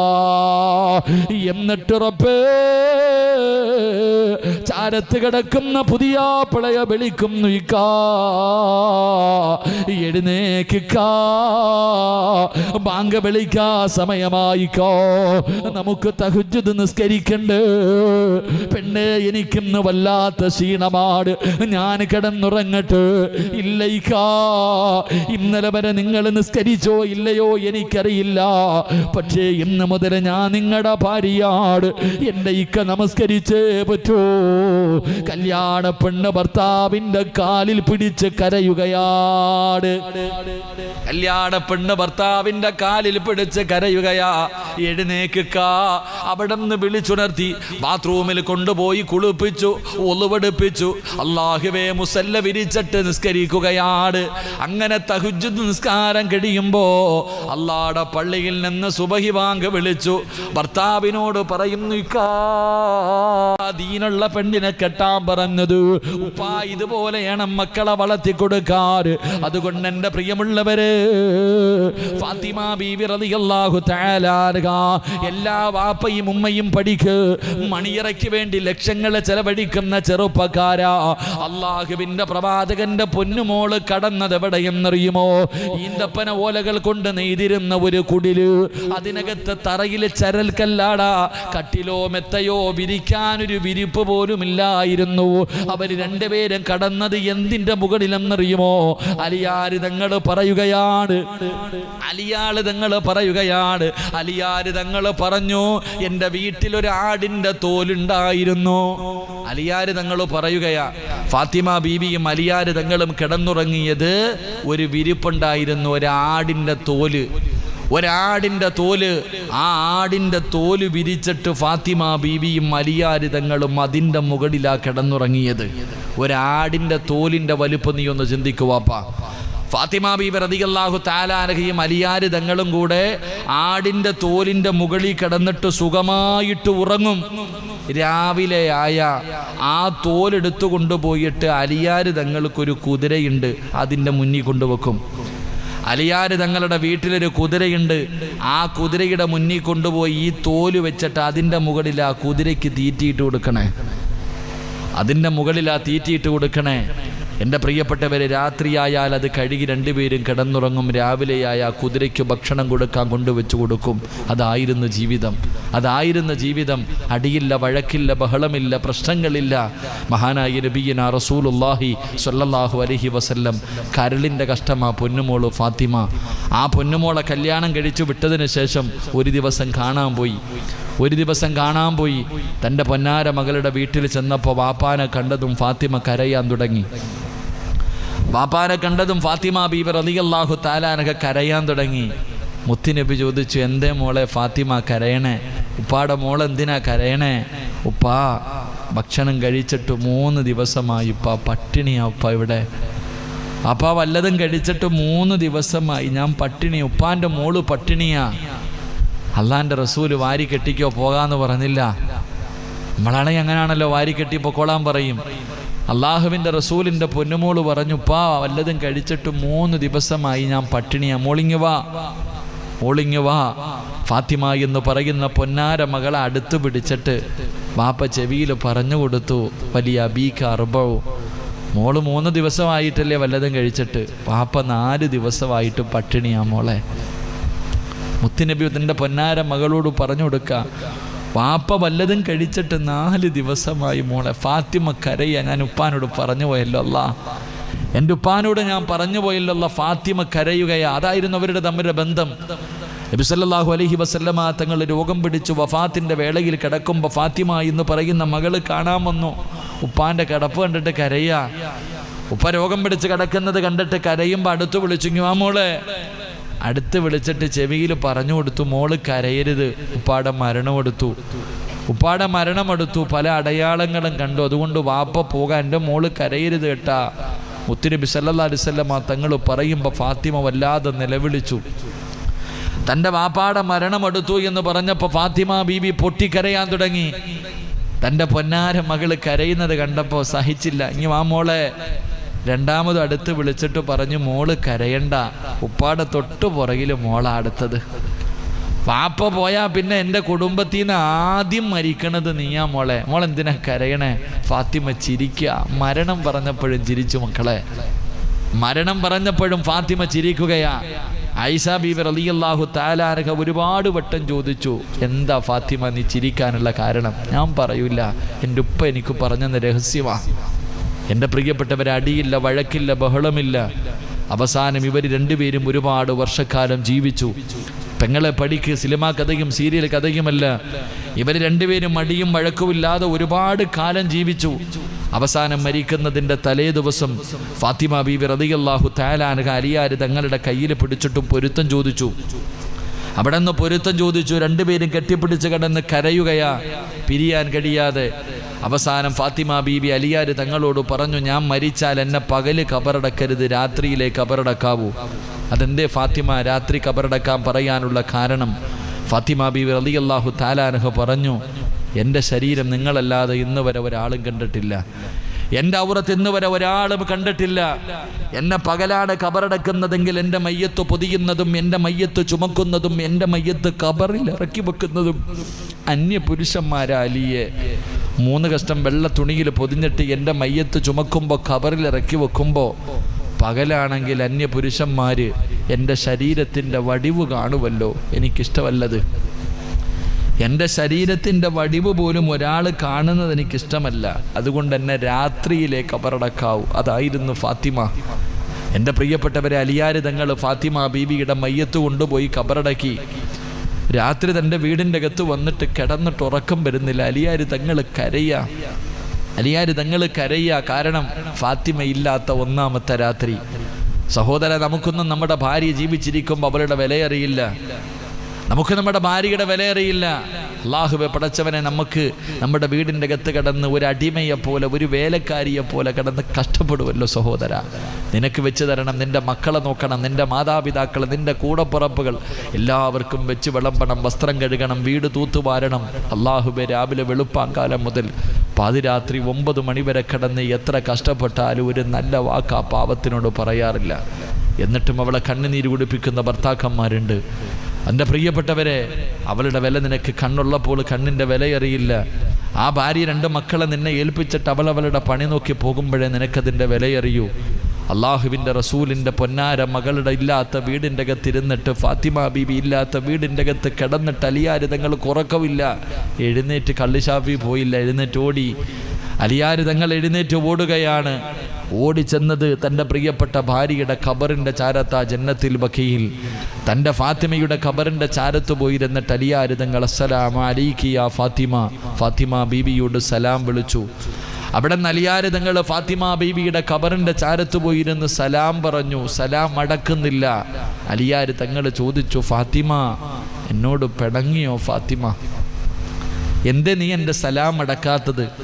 മണിയറയിൽ പിണങ്ങിക്കിടക്കുന്ന, കിടപ്പറയിൽ പിണങ്ങിക്കിടക്കുന്ന ഭാര്യയുടെ പിണക്കം മാറ്റുന്നത് പോലെ അലിയാർ തങ്ങൾ തൻ്റെ ഭാര്യയുടെ ഖബറിൻ്റെ ചാരത്ത് 1ാമത്തെ രാത്രി പോയിരുന്നിട്ട് ചോദിക്ക, എന്തേ ഫാത്തിമ നീ എൻ്റെ സലാം അടക്കാത്ത? എന്നെ മറന്നു ഫാത്തിമ? വീണ്ടും സലാം പറഞ്ഞു. സലാം അടക്കണില്ല. അലിയാർ തങ്ങൾ ചോദിക്കുക, എന്തേ നീ എന്നോട് പിണങ്ങേ? മടക്ക് ഫാത്തിമ, എന്നെ മറന്നു പോകല്ലേ ഫാത്തിമ. 2ാമതും സലാം പറഞ്ഞിട്ട് മടക്കാതെ വന്നപ്പോൾ അലിയാർ തങ്ങൾ ഫാത്തിമ ബീവിയുടെ ഖബറിൻ്റെ മുകളിൽ കൈവച്ചിട്ട് ആ ഖബറിനോട് ചോദിച്ചു, അലിയാർ തങ്ങൾ ഖബറെ, എൻ്റെ ഫാത്തിമയുടെ വിശേഷമെന്താ? എൻ്റെ ഫാത്തിമയുടെ വിശേഷമെന്താ? എൻ്റെ ഫാത്തിമ ആരെന്നറിയോ? എൻ്റെ ഫാത്തിമ ആരെന്നറിയോ? കല്യാണത്തിൻ്റെ 1ാമത്തെ രാത്രി മണിയറയ്ക്കകത്ത് ചിരിക്കുന്ന മുഖത്തോടെ കയറി വന്ന എന്നോട് ഖബറിനെക്കുറിച്ച്, ഖബറിൻ്റെ ഏകാന്തതയെക്കുറിച്ച്, ഖബറിൻ്റെ ഞെരുക്കത്തെക്കുറിച്ച്, ഖബറിൻ്റെ അദാബിനെക്കുറിച്ച് എനിക്ക് പറഞ്ഞു തന്നവളാ എൻ്റെ ഭാര്യ. എൻ്റെ മണിയറയിലിരുത്തിയിട്ട് ഈ മണ്ണറ മണിയറയാക്കാൻ മുസല്ല വിരിച്ചിട്ട് നിസ്കരിപ്പിച്ചവളാ ഫാത്തിമ. ആ ഫാത്തിമയാണ് നിൻ്റെ വയറിൻ്റെ അകത്ത് കിടക്കുന്നത്, ഈ ഖബറിൻ്റെ അകത്ത് കിടക്കുന്നത്. എൻ്റെ ഫാത്തിമയുടെ വിശേഷമെന്ത് എന്ന് ഖബറിൻ്റെ ചാരത്തിരുന്ന് കരഞ്ഞുകൊണ്ട് ചോദിച്ചു എന്ന് ചരിത്രം പറയുമ്പോൾ, എൻ്റെ പ്രിയപ്പെട്ട സഹോദരങ്ങളെ, ജീവിതമെന്ന് പറയുന്നത് ഇതിനാ മക്കളെ. അതുകൊണ്ട് എൻ്റെ പ്രിയപ്പെട്ട ഉപ്പമാരോട് ഉമ്മമാരോട് പറയുകയാ, റസൂലുള്ളാഹി സ്വല്ലല്ലാഹു അലൈഹി വസല്ലമ തങ്ങൾ പറഞ്ഞു, ഇതുപോലെ വേണം നിങ്ങളുടെ മക്കളെ വളർത്താൻ. ഇതുപോലെ നിങ്ങളുടെ പെൺമക്കളെ വളർത്തി നല്ല നിലയിൽ അവരെ വിവാഹം കഴിച്ചു കൊടുക്ക്.